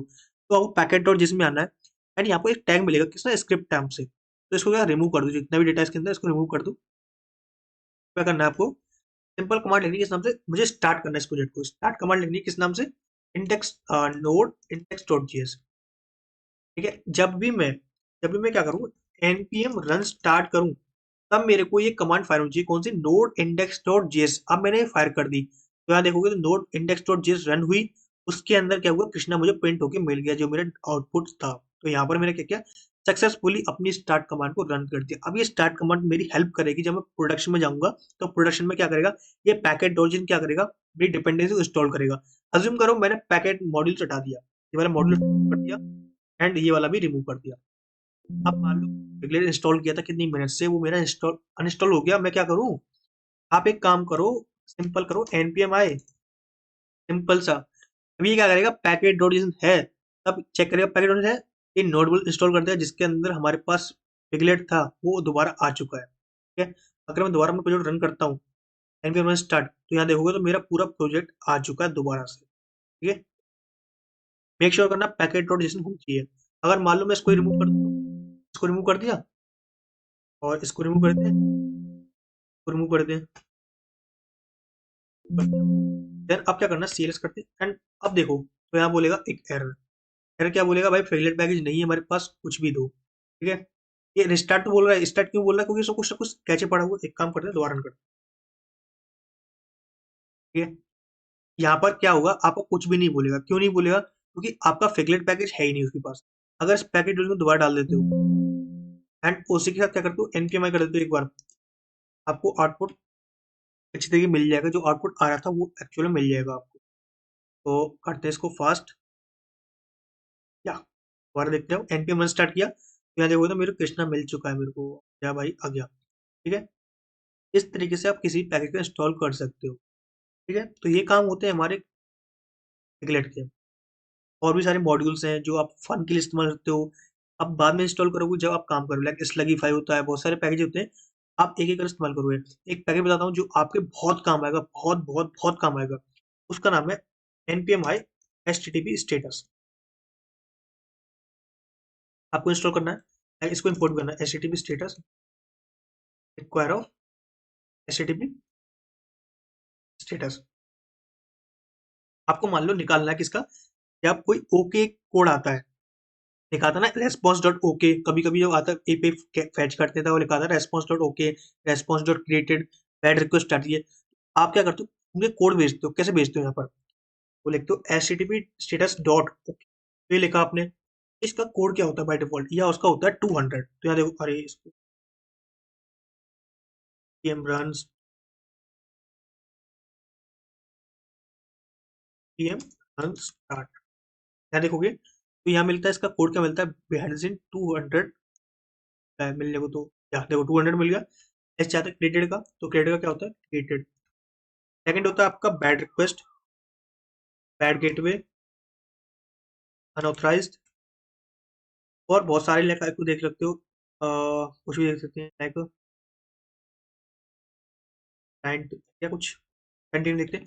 तो इतने सारे कोड्स हैं, ये क्या है, आपके क्लाइंट साइड सर्वर साइड जो एरर कोड्स होते हैं या फिर आपके सक्सेस कोड होते हैं, तो उनकी क्या करते हैं, आप इस पैकेज को इस्तेमाल करते हो। इसका बहुत इस्तेमाल करोगे। ठीक है, इसका इस्तेमाल क्यों करोगे, आपको कभी कभी ऐसा होगा आपको याद नहीं रहते स्ट्रीट कोड, बट इनकी मदद से आप कर सकते हैं। ओके मतलब कि हाँ यार अच्छी तरीके से जा रहा है। क्रिएट मतलब कोई डॉक्यूमेंट क्रिएट किया, बैड रिक्वेस्ट भाई इसको इस्तेमाल मत करो, बैड गेटवे कि भाई अभी सर्वर खराब है, अनऑथराइज भाई पहले क्या करो, लॉग इन करो देन काम करो, कंटिन्यू चलते रहो, कोई दिक्कत नहीं है। तो रिमूव करते हैं एंड अब बारी है अपने मेन काम की, विच इज सर्वर क्रिएट करना है, क्योंकि ये आपका इंपॉर्टेंट टॉपिक है और काफी प्यारा टॉपिक है। इसको समझते हैं बहुत प्यार से और डीपली। तो इसके लिए क्या करेंगे, हम एक करेंगे फोल्डर क्रिएट, क्योंकि इसके अंदर सारी फाइल्स रखेंगे। तो हमने लिखा http सर्वर। एक फाइल क्रिएट करते हैं, इसका नाम इंडेक्स डॉट जीएस नाम से। अब बिल्कुल कोड से आते हैं, सबसे पहले क्या करते हैं, एक फोल्डर इनिशियलाइज करते हैं, किसको, https को। रेडी किया मैंने http में, इसको क्या करते हैं, npm इनिशियलाइज करते हैं, बोलते हैं कि भाई तुम नोड के प्रोजेक्ट हो, तो npm init -y। अब -y से क्या होगा, जितने क्वेश्चन उसने मुझे पूछे थे ना कि ऑथर नेम क्या है, फलाना क्या है, ठिकाना क्या है, तो वो सारे ऑटोमेटिक उसने अपने आप लगा दिए। ठीक है, अब मुझे कुछ भी करने की जरूरत नहीं पड़ेगी। ठीक है, तो उसने कुछ भी नहीं पूछा मुझसे और काम हो गया। ठीक है, बेसिकली इसका हम काम नहीं करेंगे, मतलब कुछ इंस्टॉल नहीं कर रहे हैं यहाँ पर हम बता रहे हैं कि हाँ हमारा काम हो चुका है। तो नोड लिखा मैंने, नोड इंडेक्स डॉट जेएस, तो मैंने क्लोज करना है। अब क्या करते हैं, मॉड्यूल इंपोर्ट करना है, किस नाम से, एचटीटीपी नाम से, जो कि बिल्ट इन मॉड्यूल है आपका नोड की तरफ से। जो क्या करता है, सर्वर क्रिएट करने देता है। जैसे सर्वर का मतलब होता है, जैसे आपने नोड देख रहे हो, वेबसाइट देख रहे हो, ये node JS dot O R G, तो एक सर्वर है, एक डोमेन है। तो एक डोमेन हमें देगा जो हमारा लोकल होस्ट पे काम करेगा। तो देखते हैं कैसे क्रिएट करते हैं। तो आपको करना पड़ेगा एक इंस्टेंस क्रिएट करना है एचटीटीपी। तो क्रिएट कर लिया आपने, रिक्वेस्ट लगा दिया, एचटीटीपी क्रिएट हो गया। अब एक सर्वर बनाना है, तो आप लिखोगे const server equals to HTTP dot create server, and इसके अंदर एक कॉलबैक मिलता है, विच इज पहला मिलता है रिक्वेस्ट पाथ मिलता है, सेकंड मिलता है आपका रेस्पॉन्स। अब रिक्वेस्ट और रेस्पॉन्स का मतलब क्या है? देखो मैंने इस पे हिट किया, ये क्या हुई, मेरी रिक्वेस्ट हुई। रेस्पॉन्स क्या हुआ, इसने मेरे को दिया क्या, एचटीएमएल दी, सीएसएस जावास्क्रिप्ट दी, और इंस्ट्रक्शन दिया कि आप मेरे से ये सर्विस ले सकते हो। बट मैंने रिक्वेस्ट की भाई मेरे को node.js चाहिए। अब इसने किया, उसके रेस्पॉन्स में मेरे को ये सारा सामान दे दिया कि लो, ये लो आपका node.js ये दे दिया उसने। तो यही चीज है कि रिक्वेस्ट में क्या आता है कि जब हम कोई रिक्वेस्ट करता है बंदा, क्लाइंट मेरे को रिक्वेस्ट करेगा, मेरे को ये चीज चाहिए, तो रेस्पॉन्स मैं क्या करूंगा, वो चीज रेस्पॉन्स तय करेगा मेरे को। एग्जाम्पल लेते हैं, रेस्पॉन्स डॉट, क्या लिखा आपने, लिखना आपको राइट, राइट लिखना है, राइट आपको हेलो कृष्ण, और एंड में क्या करना पड़ेगा, आपको लिखना पड़ेगा रेस्पॉन्स डॉट एंड। ये लिखना जरूरी है आपको, नहीं तो आपका लूप में चला जाएगा। अब बताऊंगा लूप में कैसे जाता है। सबसे पहले क्या करना है, इसको लिसन करना पड़ेगा। सर्वर बना तो दिया, बट इस सर्वर को आपको पॉइंट करना पड़ेगा कि किस डोमेन पे आप इसको रन करना पाते हो। तो बनाते कुछ const port equals to local 3000 मान लेते हैं। एक बनाते क्या, होस्ट नेम। हर वेबसाइट का एक अपना पोर्ट होता है, हर वेबसाइट का अपना होस्ट होता है। होस्ट क्या अपना node.js.org है, ऐसे ही इसका पोर्ट होता है। बाय डिफॉल्ट सबका पोर्ट होता है 80 होता है, ठीक है। तो इसका भी कुछ ना कुछ होगा। जब आप डोमेन पॉइंट करते हो, जब डोमेन देखोगे ना, मतलब इसका कुछ एक्चुअल जो आईपी होगा, तब वहां पर टाइप करना, कोलन लगा के 80, तब मालूम पड़ेगा। हाँ, कुछ नहीं मालूम पड़ता आपको, ठीक है। एंड सिंपल क्या करते हैं इसको, कल एक होस्ट नेम देते हैं जिसे लोकल होस्ट, बिकॉज वही हमारा अभी के लिए काम कर सकता है। लोकल होस्ट दे दिया हमने। अब इस सर्वर को क्या करना है, लिसन करना है, सर्वर डॉट लिसन। किस पर लिसन करना है, पोर्ट पर। होस्ट नेम क्या है आपका, होस्ट नेम मेरा होस्ट नेम। एक कॉल बैक मिलेगा जिसको कहते हैं बैकलॉग, कह लो या फिर लिसन बोल लो, कुछ भी बोल लो। वेल, बैकलॉग नहीं मिलेगा, बेसिकली लिसनर मिलेगा, कि बताएगा कि आपको एक फंक्शन बताएगा, ये रन होगा एज अ कॉल बैक। तो हमने लिख दिया सर्वर इज लिसन, ठीक है। अगर इसको रन करते हैं, उसको आगे लिखा आपने npm रन स्टार्ट, स्टार्ट किया आपने। यहाँ पे देखो आपको सर्वर मिल चुका है, सर्वर लिसनिंग कहाँ पे मिला है, 3000 पोर्ट पे। तो आपको क्रोम पे जाना है, कंट्रोल टी करना है, लोकल होस्ट 3000, इस पर रन किया आपने। तो यहाँ पे देखो हेलो कृष्ण आ चुका है, ठीक है। ये आपका आ गया। अगर कैसा होता कि अगर मैं इसको बंद कर दूं, बंद कर दिया, आपको सर्वर क्लोज करना पड़ेगा, देन दोबारा रन करना पड़ेगा। npm रन, फिर लिखना है आपको क्या, स्टार्ट।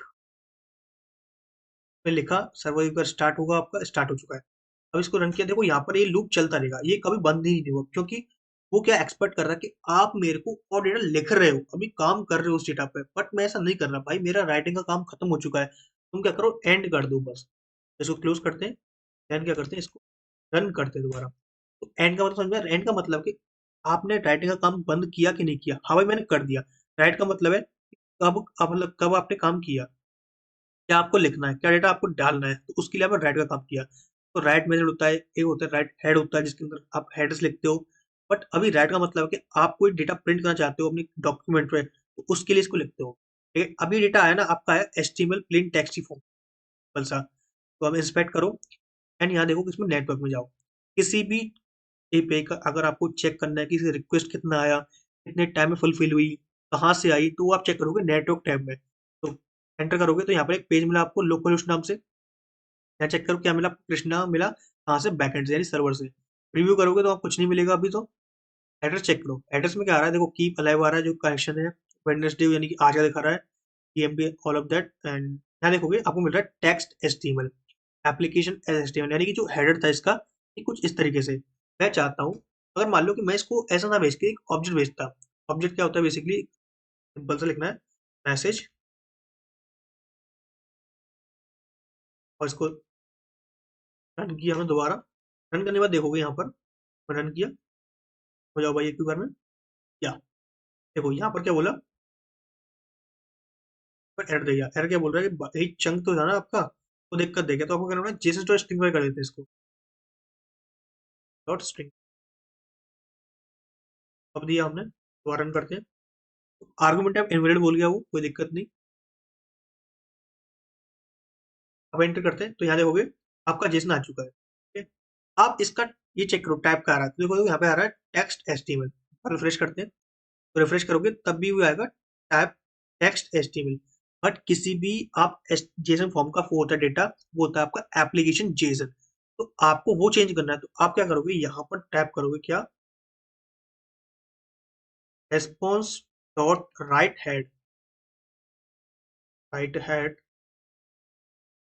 ठीक है। अब इसके अंदर कुछ डेटा डालना है, स्टेटस कोड। स्टेटस कोड क्या देना है आपको, लाइक मेरे को देना है क्या, मान लेते हैं 200, ठीक है। स्टेटस मैसेज, गुड, कुछ नहीं देने इसको, क्या है एक एक तरीका क्या है ये, आपका एक ऑप्शनल है, तो देते हैं क्या, हेडर देते हैं डायरेक्ट। हेडर्स चलते हैं, हेडर्स।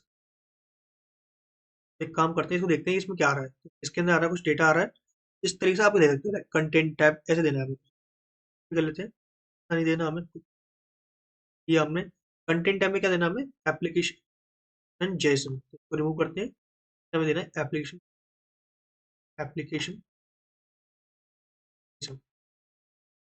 इसको दे दिया हमने। एंड सिंपल सा, अब इसको दोबारा हिट करते हैं। हिट करने के लिए क्या करेंगे, पहले सर्वर को स्टॉप करेंगे, देन इसको रन करेंगे। टीएलएस किया, यहाँ npm run dev, सिंपल करना है आपको। एंड अब इसको देखते हैं क्या आता है डेटा, तो इसको हमने दोबारा हिट किया। यहाँ देखो अपना जेसन आ चुका है अच्छी तरीके से। अब यहाँ पर देखोगे तो आपको एक तो आइकन चेंज मिल चुका होगा। आइकन किस तरीके का आ रहा है, एक जेसन फॉर्म का। और यहाँ देखोगे तो आपको मिल रहा है क्या, टेक्स्ट एचटी मिल रहा है। बट ऐसा क्यों मिल रहा है भाई, तो ओके, बट ये एक एचटीएमएल फॉर्म में, क्योंकि आप देखो पहले डॉक्यूमेंट का टाइप आ रहा था, यहाँ पे क्या आ रहा है, एक जेसन डेटा आ रहा है। और प्रीव्यू करोगे तो आपको क्या मिल रहा है, एक जेसन फॉर्म मिल रहा है। रेस्पॉन्स क्या मिल रहा है, एक पूरा जेसन फॉर्म मिल रहा है। और पहले क्या मिल रहा था, एक बिल्कुल सिंपल सा प्लेन टेक्स्ट मिल रहा था जो आपका रेंडर हो रहा था यहाँ पर। अब ये दो बटन क्यों आ रहे हैं, ये बटन इसलिए आ रहा है क्योंकि मैंने एक एक्सटेंशन इंस्टॉल किया हुआ है, विच इज जेसन पार्सर। तो ये वाला एक्सटेंशन है जो बोलता है आपको जेसन फॉर्मेटर, जो क्या करेगा, मेरी स्ट्रिंग को जेसन फॉर्म में कन्वर्ट कर देगा। अगर रॉ देखोगे तो रॉ कुछ ऐसा आ रहा है, ठीक है। मैं पार्स कर रहा हूँ उसको, कुछ ऐसा आ रहा है। गुड, आई होप आपको क्लियर हुआ हो। अभी देखोगे तो यहाँ पर मैं अगर कुछ भी हिट करता हूँ, लाइक स्लैश होकर यूजर हिट किया, तो ये क्या दिखा रहा है, इसी पेज को बार बार दिखा रहा है। मतलब यार एक बात, आप कोई वेबसाइट बना रहे हो, वहाँ पे क्या एक ही पेज दिखाओगे, वहाँ पे तो आपके 1000 पेज हो सकते हैं, कितने पेजेस हो सकते हैं, बट उन पेजेस पे डेटा अलग अलग होता है। यहाँ पर तो एक ही डेटा दिख रहा है। तो आप क्या कर सकते हो, इस यूआरएल यानी कि जो रिक्वेस्ट ना, इसकी मदद से इसको रिमूव करते हैं, बिल्कुल सिंपल करते हैं पूरे ऐप को, ठीक है। इस रिक्वेस्ट को प्रिंट करते हो, क्या आता है इसके अंदर, ड्रॉप करते हैं इसको, रिक्वेस्ट को क्या करते हैं, क्लोज करते हैं। एंड क्या करना है, इसको हम करते हैं npm run dev। टैब नहीं करना है, स्टार्ट करना है। टैब इसलिए मैं बोल रहा हूँ बार बार, क्योंकि एक डेवलपमेंट कमांड होता है जब हम डेवलपमेंट के लिए लिखते हो, तो मैं उसको बताऊंगा उसको कैसे यूज किया जाता है। बट अभी क्या करते हैं, इसको लिखा हमने, ठीक है। अभी उसको जब हमने हिट किया, तब क्या हुआ, एक कंसोल हमारा हिट हुआ, देन हमारे डेटा प्रिंट हुआ, जिसके अंदर ये डेटा आ रहा है पूरा, देखो इतना डेटा आ रहा है। तो अभी देखोगे तो इसके अंदर आपको एक मिलेगा क्या, और देखते हैं क्या क्या मिलता है इसके अंदर। तो हमें देखना क्या, यूआरएल देखना है इसके अंदर बेसिकली। तो यहाँ देखो यूआरएल मिल रहा है, जब हमने स्लैश पे हिट किया, बट हमने स्लैश पे हिट किया क्या, हमने हिट किया स्लैश यूजर पे। तो बेसिकली ये गलत दिखा रहा है, क्यों, हमें क्या करना पड़ेगा, इस स्लैश यूजर को हमें निकालना है, कि अगर स्लैश यूजर होता है तो एक काम करते हैं, डायरेक्ट करते हैं इस काम को। तो आपको क्या करना है, इफ रिक्वेस्ट डॉट डॉट करो यूआरएल इक्वल इक्वल इक्वल होता है क्या, स्लैश के बराबर होता है। तब तो क्या दिखाता हूँ मैं, ये रेस्पॉन्स डॉट रेड दिखा दूँ, तो लिखता हूँ होम पेज। अगर कुछ और होता है एल्स, अगर कुछ और होता है तब क्या करो तुम, ये वाले में क्या करते हो, इन लाइक अनदर पेज, क्या करते हैं इसको, यूआरएल पेज जो भी आएगा, लाइक आपका रिक्वेस्ट डॉट यूआरएल पेज, ऐसा कुछ लिखा आपने, इससे क्या है, पेज को डायनेमिक कर दिया, जो यूआरएल डालेगा बंदा उसी हिसाब से पेज निकलेगा। अगर मैं इसको हिट करता हूँ तो अभी देखो तो मेरे को यही आंसर मिल रहा है। यार एक दिक्कत है, दिक्कत क्या है, मुझे बार बार सर्वर स्टार्ट करना पड़ रहा है, ठीक है। तो मैं क्या कर सकता हूँ, इस प्रॉब्लम को सॉल्व कर सकता हूँ कितना, हेल्प ऑफ नोडमोन। नोडमोन क्या, एक डिपेंडेंसी है, एक आपका अच्छा पैकेज है, जो आपको मदद करता है कि आप क्या करो, कि आप एक बार फाइल को बता दो कि इसको चेंजेस क्या कर रहे हो, वो आप कन्फिगर कर दो। उसके बाद क्या करेगा, वो ऑटोमेटिक देख लेगा कि अगर कोई चेंजेस होता है फाइल के अंदर, तो ऑटोमेटिक सर्वर को रीस्टार्ट कर देगा। मुझे बार बार टर्मिनल ओपन नहीं करना पड़ेगा, क्लोज नहीं करना पड़ेगा, दोबारा रिस्टार्ट नहीं करना पड़ेगा। तो आपको क्या करना है, सिंपल सा करना है, control C, npm i -G का मतलब है ग्लोबल। इंस्टॉल करने के नोड मोड। नोड मोड एक पैकेज है, ठीक है। फिर आप चलना है पैकेट और इसमें यहाँ पे स्टार्ट लिखा है ना, वही कमांड को लिख दो, इसलिए डेवलपमेंट के लिए।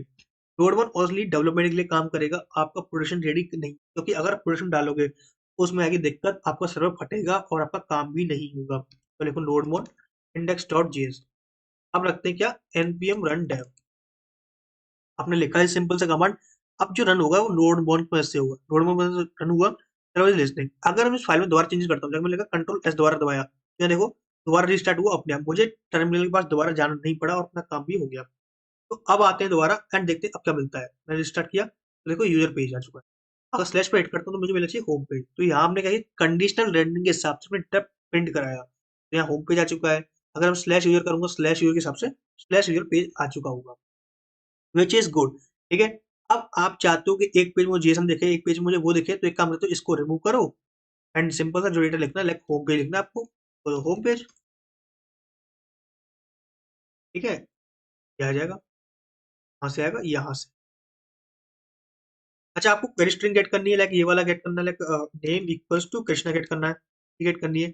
अब आपको चेक करना पड़ेगा कि ये नेम इक्वल टू कृष्णा है ना, वो किस पे आ रहा है, ठीक है। तो ये चेक करना है स्लैश पर। एक काम करते हैं, इस कंडीशन को उठाते हैं पूरी को। इसका काम कहाँ पर, इसका काम है जब आप कोई फिल्टर कर रहे हो, फिल्ट्रेशन में ज्यादा काम आएगा इसका। लॉक करते हैं पहले तो क्या, पहले तो यूआरएल मॉड्यूल को ऊपर करते हैं, const URL equals to square of URL, ठीक है। यूआरएल डॉट पार्स, पार्स करना है हमें रिक्वेस्ट डॉट यूआरएल को ट्रू देना है, ठीक है। अब इसको प्रिंट करते हैं, तो अब ऑटोमेटिक सर्वर स्टार्ट हो चुका होगा, कोई दिक्कत नहीं। तो प्रिंट किया तो देखो यहाँ पर आ चुका है, तो यहाँ पर हमारा नेम इक्वल्स पाथ आ चुका है और सर्च ये आ चुका है। इसमें क्वेरी निकालनी है, तो इसके अंदर से क्वेरी डॉट नेम, ठीक है। एंड इसको कर सकते हो, प्रिंट कर सकते हो किस पे, इसके लिए। तो करते हैं क्या, ये करते हैं, इसमें क्या करना है, हमें रिक्वेस्ट डॉट करना, सिंपल से क्या करना है, ये डेटा प्रिंट कर देना है, सिंपल सा। लॉक करते हैं, कमेंट करते हैं, मतलब कमेंट किया एंड इसको प्रिंट कर दिया। फिर अब इसको हिट करते हैं तो यहाँ देखोगे तो कृष्णा पेज आ चुका है। अगर मैं हरीश करूंगा तो हरीश पेज आ चुका है। अगर मैं कुछ भी और करता हूँ, लाइक मैंने किया, लाइक किया मैंने फातिमा, फातिमा पेज आ चुका है, विच इज गुड, ग्रेट। अब इसको क्लोज करते हैं एंड देखो तो अनडिफाइंड पेज आ चुका है, क्योंकि अनडिफाइंड पेज कुछ है ही नहीं हमारे पास, इसलिए वो आ चुका है। तो हमारे यहाँ तक काम हुआ अपना, ठीक है। तो हमने सीखा कि सर्वर कैसे क्रिएट करते हैं, सर्वर को डिजाइन कैसे करते हैं। अब इस सर्वर को शॉर्ट करते हैं, जितना शॉर्ट हो सके उतना शॉर्ट करते हैं। देखो करते हैं कैसे, आपको करना है यहाँ पर सिंपल सा एक लिखते हैं, वो तो लिखना ही पड़ेगा क्या, रेस्पॉन्स डॉट राइट, बिकॉज आपको डेटा अगर प्रिंट करना है तो वो चीज़ है, राइट। लिख दिया हेलो कृष्णा, तो कृष्णा मिल जाए। अब इस होस्ट नेम को रिमूव कर दो, क्योंकि होस्ट नेम की जरूरत नहीं है, बिकॉज आपको पता है कि आप लोकली काम करते हो, लोकल पे आपको लोकल होस्ट ही चलना है, उसके अलावा कुछ है ही नहीं आपके पास। ना आपके पास कोई google.com है, ना आपके पास कोई example.com है, ठीक है। इसको क्लोज कर देते हैं, क्योंकि अभी इसका काम खत्म हो चुका है, बट इसको रिमूव रखते हैं, अभी रखते हैं, ठीक है। अब मान लो इस पोर्ट को, आप मान लो जब प्रोडक्शन डालते हो तो क्या होता है, आपको थ्री डालना ही पड़ता है, उसके अलावा आपको एक चीज और डालनी है, वो चीज process dot env dot code. इससे क्या होता है, ऐसा होता है कि जब आप वेबसाइट होस्ट करते हो ना, तो वहाँ पे क्या होता है, जो कोड होता है ना, वो आपका जो डिप्लॉयमेंट मशीन होता है, जिस मशीन में आप डिप्लॉय कर रहे हो, तो मशीन खुद का पोर्ट देती है। अभी 3000 दिया आपने, तो 3000 क्या आपकी मशीन का पोर्ट है, जो कि खाली है आपका। अगर आपने रिएट से, तो रिएट में क्या होता है, 3000 पोर्ट पे आपका रिएट ऐप चलता है। अगर आप 3000 इसको चलाओगे, दोनों में कन्फ्लिक्शन पैदा होगा, दोनों काम नहीं करेंगे। इसलिए क्या करता है मशीन, ऑटोमेटिक अपने पास एक पोर्ट देता है, अगर वो मशीन का पोर्ट खाली होगा तो वो आपको सर्व कर देगी। ऐसे ही होता है। तो इसलिए आप देखते हो process dot env dot port, इससे क्या आता है, एनवायरमेंट वेरिएबल से आता है, जो ऑटोमेटिक कॉन्फ़िगर हो जाता है वो, ठीक है। तो इस समझ में आया आपका पोर्ट का मतलब क्या है, इसका मतलब क्या, प्रोसेस डॉट env का। डबल पाइप का मतलब क्या है, ये सक्सेस, ये ज्यादा आसान है। देखो डबल पाइप का मतलब है कि अगर आप उसको पोर्ट मिल जाता है, थ्री मिल जाता है, तो थ्री पे रखो ही रखो। अगर नहीं मिलता है तो क्या करो, प्रोसेस डॉट env से लेके आओ। बेसिकली मैंने उल्टा लिख दिया, लिखने को मुझे ये लिखना चाहिए, ये वाला स्टेटमेंट। इससे क्या होगा, अगर पोर्ट मिल जाता है तो तुम इसी को रखो। अगर मैं इसके लिए लिख देता क्या, एंड, इससे क्या होता है, इसका मतलब है कि भाई अगर ये मिलता है तो भी रखो, और नहीं मिल, अगर ये मिलता है तो रखो, मतलब कि एंड में इसको लेता। इससे क्या होता कि इस ये दोनों चेक करता है, ये ट्रू होना चाहिए और ये ट्रू होना चाहिए, तब जाके इसको रखता। और एंड से क्या हो रहा है, इससे अगर दोनों में से एक भी ट्रू हो रहा है, यानी कि अगर यही ट्रू हो गया, तो वो क्या करेगा, इसको ही असाइन कर देगा, आगे पहुंचेगा ही नहीं। अब दोनों क्लियर हुआ कि कैसे काम करता है ये, ठीक है। अब काम करते हैं एचटीएमएल के साथ। एचटीएमएल को सर्व किया था सर्वर पे। जब अभी तक हम कैसे काम करते हैं, जेसन को सर्व कर लिया, एक प्लेन टेक्स्ट सर्व कर लिया, बट कोई वेबसाइट बनाओगे तो क्या कर सर्व करोगे, अब एचटीएमएल सर्व करोगे ना, तो एचटीएमएल बाय डिफॉल्ट करते हैं। सिंपल आपको करना है, एक फाइल क्रिएट करते हैं किस नाम से, index.js नाम से, index.html। टैग लिख दिया मैंने कुछ, h1 माय फर्स्ट वेबसाइट, ठीक है। अब चाहते हो कि इसके अंदर एचटीएमएल सर्व करना है, तो सिंपल लिखते हो क्या, जैसे आपने स्ट्रिंग लिखा उसकी जगह h1 एंड लिख दो क्या, हेलो कृष्णा, या फिर हेलो नोड जेएस।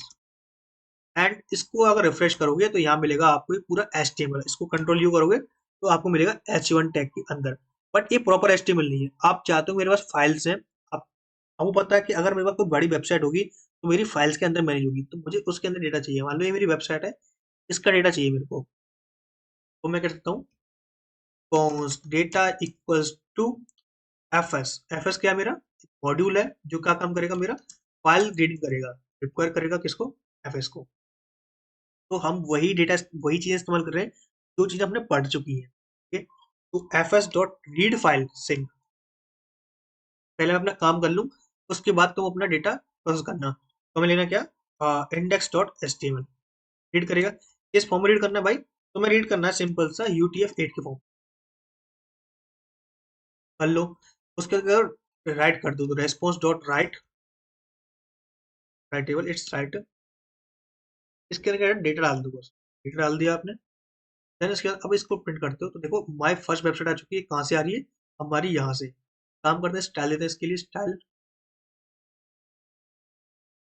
दे दिया, एंड्स के देते हैं body, background colour, background colour इसी से दे देते हैं क्या, देते हैं क्या, ब्लू देते हैं, चलो मान। आप एंटर करते हैं तो देखो ब्लू वेबसाइट आ चुकी है आपकी, आपका एचटीएमएल आ चुका है। एचटीएमएल देखो तो पूरा का पूरा डेटा आ चुका है। किसके फॉर्म में आया आपका, ये पहले आया आपका स्ट्रिंग के फॉर्म में, देन उसको कन्वर्ट कर दिया इसने ऑटोमेटिक एचटीएमएल के अंदर। आप चाहो तो स्टेट को डिफाइन कर सकते हो, 404 300 कैसे करोगे, रेस्पॉन्स डॉट डेटा से पहले रेस्पॉन्स डॉट राइट हेड डाल दिया आपने। लाइक अभी देखो तो इसे 200 आ रहा है, कैसे देखते हैं, यहाँ देखो नेटवर्क में तो रिक्वेस्ट करोगे, यहाँ देखोगे 200 आ रहा है, देखो ये आ रहा है 200। मैं चाहता हूँ चेक करना है, इसको करना है ब्लैक में कर देता हूँ क्या, 501, यानी कि कुछ भी कर देता हूँ। मान लो उसके बाद क्या करना है, मुझे कुछ लिखना है क्या, एरर देने नहीं देने। एक काम करते हैं, कुछ कंटेंट टाइप देते हैं, कंटेंट टाइप टेक्स्ट एचटीएमएल, ठीक है। उसके बाद मुझे क्या करना है, राइट करना है, राइट कर देता हूँ, WRIT। राइट क्या करना है, मेरे को डाटा रिटर्न करना है, डेटा। अब डेटा तो कैसे आ रहा है, ये आ रहा है चंक के फॉर्म में, यानी कि byte byte byte byte byte byte. जब एक बार आ जाता है तो मैं करता हूँ इस रेस्पॉन्स डॉट एंड करता हूँ। इससे क्या होता है कि भाई आ चुका डेटा, तो काम करो तुम इसको ही रिप्रिंट करो, उसके अलावा कुछ मत करो। अगर इसको नहीं लिखूंगा तो क्या करता है, लूप में चले जाता है बार बार। प्रिंट किया, देखो यहाँ आ चुका है 501 शेड कोड, और किस फॉर्म में आ रहा है, टेक्स्ट एचटीएमएल की फॉर्म। इसको देखते हैं क्या आ रहा है, इसको कॉपी किया, रेस्पॉन्स देखते हैं तो रेस्पॉन्स को इस तरीके से आ रहा है। एड्रेस में क्या आ रहा है, वही चीज आ रहा है, text HTML all of that जो आनी चाहिए। बट एक चीज गौर कर रहे हो आप कि यहाँ पर आपको पूरा पूरा टेक्स्ट एचटीएमएल मिल रहा है, और वो एक अनवैलिड शेयर कोड के अंदर मिल रहा है। आपने सीखा कैसे स्टेटस कोड कैसे भेजे जाते हैं, ठीक है। क्लोज करते हैं एंड अब क्रिएट करते हैं एक प्रोजेक्ट। आई होप आपको क्लियर हुआ कि कैसे हम एक एचटीएमएल सर्व करते हैं। आप चाहो तो उसको कंडीशनल सर्व कर सकते हो। कैसे करते हैं कंडीशनल, वो देखते हैं। एक प्रोजेक्ट क्रिएट करते हैं खुद का, इसको डिप्लॉय करेंगे हम खुद प्रूफली, ठीक है। सो करते हैं TLS। अब क्या करना है, क्रिएट करना है mkdir डॉट फर्स्ट प्रोजेक्ट, नहीं नहीं फर्स्ट प्रोजेक्ट नहीं, माई वेबसाइट, ठीक है।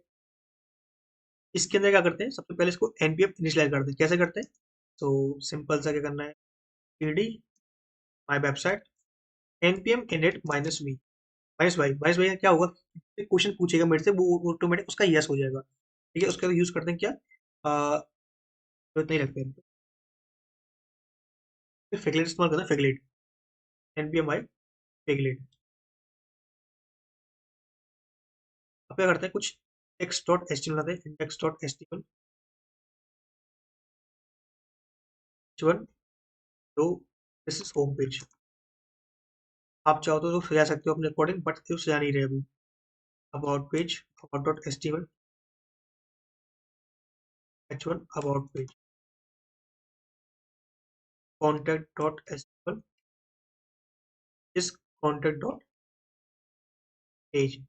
अच्छा, एक बनाते क्या, इंडेक्स डॉट जेएस के अंदर कोड लिखेंगे आप, इंडेक्स डॉट जेएस एक create server const HTTP equals to require of HTTP, और लिखते क्या, HTTP const server equals to TP dot create server. इसके अंदर देते क्या, ए भाई आपको कुछ रिक्वेस्ट और रेस्पॉन्स लेने हैं। हाँ भाई, लेने ही क्यों नहीं लेने, तो रिक्वेस्ट लेते हैं। अब शॉर्ट फॉर्म में लेते हैं, बिल्कुल शॉर्ट फॉर्म में जो आपके ज़्यादा यूज होते हैं, रिक्वेस्ट और रेस्पॉन्स, सिंपल सा। बस वो करना है, लिसन कर लेते हैं चेनिंग से। लिसन किस पे लिसन करना है, एक पोर्ट पे। तो क्या करते हैं, सिंपल करते हैं क्या, process dot env dot port, और उसे 3000, अगर नहीं होता 3000 डाल दो। इसके अलावा एक कॉल बैक जिसके अंदर क्या होगा, हमें प्रिंट करेगा कि भाई आपका सर्वर लिसन हो चुका है। किस पे लिसन हो गया देखते हैं, log server is working, good. ये बन गया हमारा सर्वर का शॉर्ट फॉर्म। इसको चेनिंग कर लेते हैं अच्छी तरीके से, तो चेनिंग हो चुकी है इसकी। अब क्या मानना है भाई, अगर इफ रिक्वेस्ट डॉट यूआरएल अगर मैच करता है किससे, स्लैश, तब तो क्या करता हूँ दिखा दो क्या, रेस्पॉन्स डॉट राइट। तो एक काम करते हैं, फंक्शन, तो यहाँ रखते हैं क्या, const S equals to require of F S, function में ब्रेक करते हैं, const read file equals to path.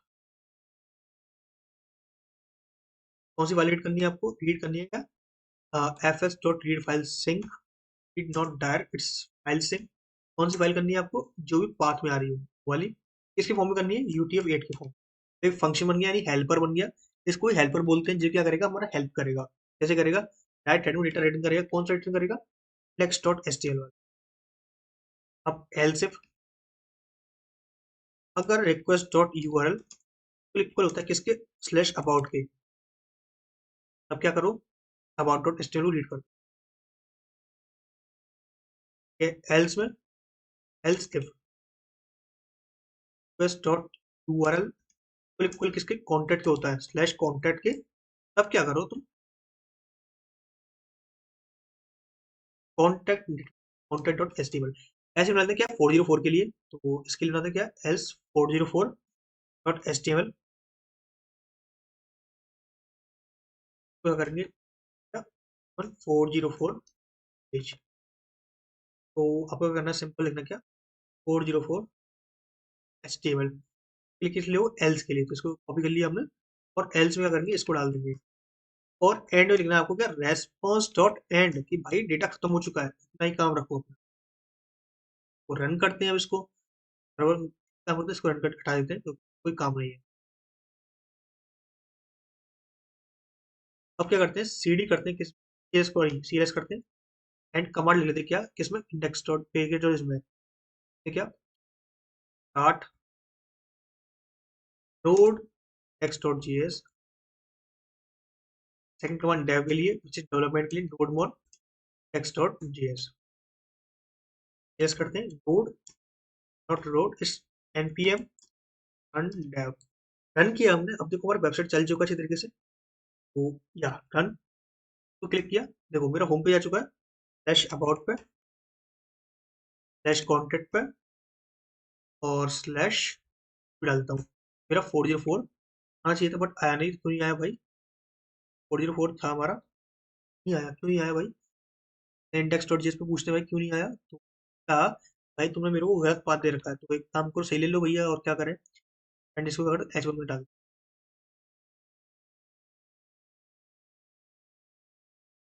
H1। अभी देखोगे ना, यहाँ पे दिक्कत दिक्कत क्या है, कि जब मैं नोड वन में HTML सेव कर रहा हूँ, तो HTML को रेंडर नहीं कर रहा है। सेव किया, या 4G तो दिखा रहा है, बट जब मैं कॉन्टेंट कर रहा हूँ, तो इसने ना चेंजेस यहाँ नहीं दिखाए, कहाँ पर, यहाँ नहीं दिखाए। तो उसके लिए हम क्या कर सकते हैं, यहाँ पर एक कॉन्फ़िगरेशन लिख सकते हैं। क्या होगी कॉन्फ़िगरेशन? इस nodemon डॉट जेसन, इससे बोलना है हमें एक्सटेंशन। कौन सा extension? Dot HTML dot MGS. MGS file होती है जो अंदर होती है, डॉट सीजीएस यानी कॉमन जेएस फाइल होती है कोई।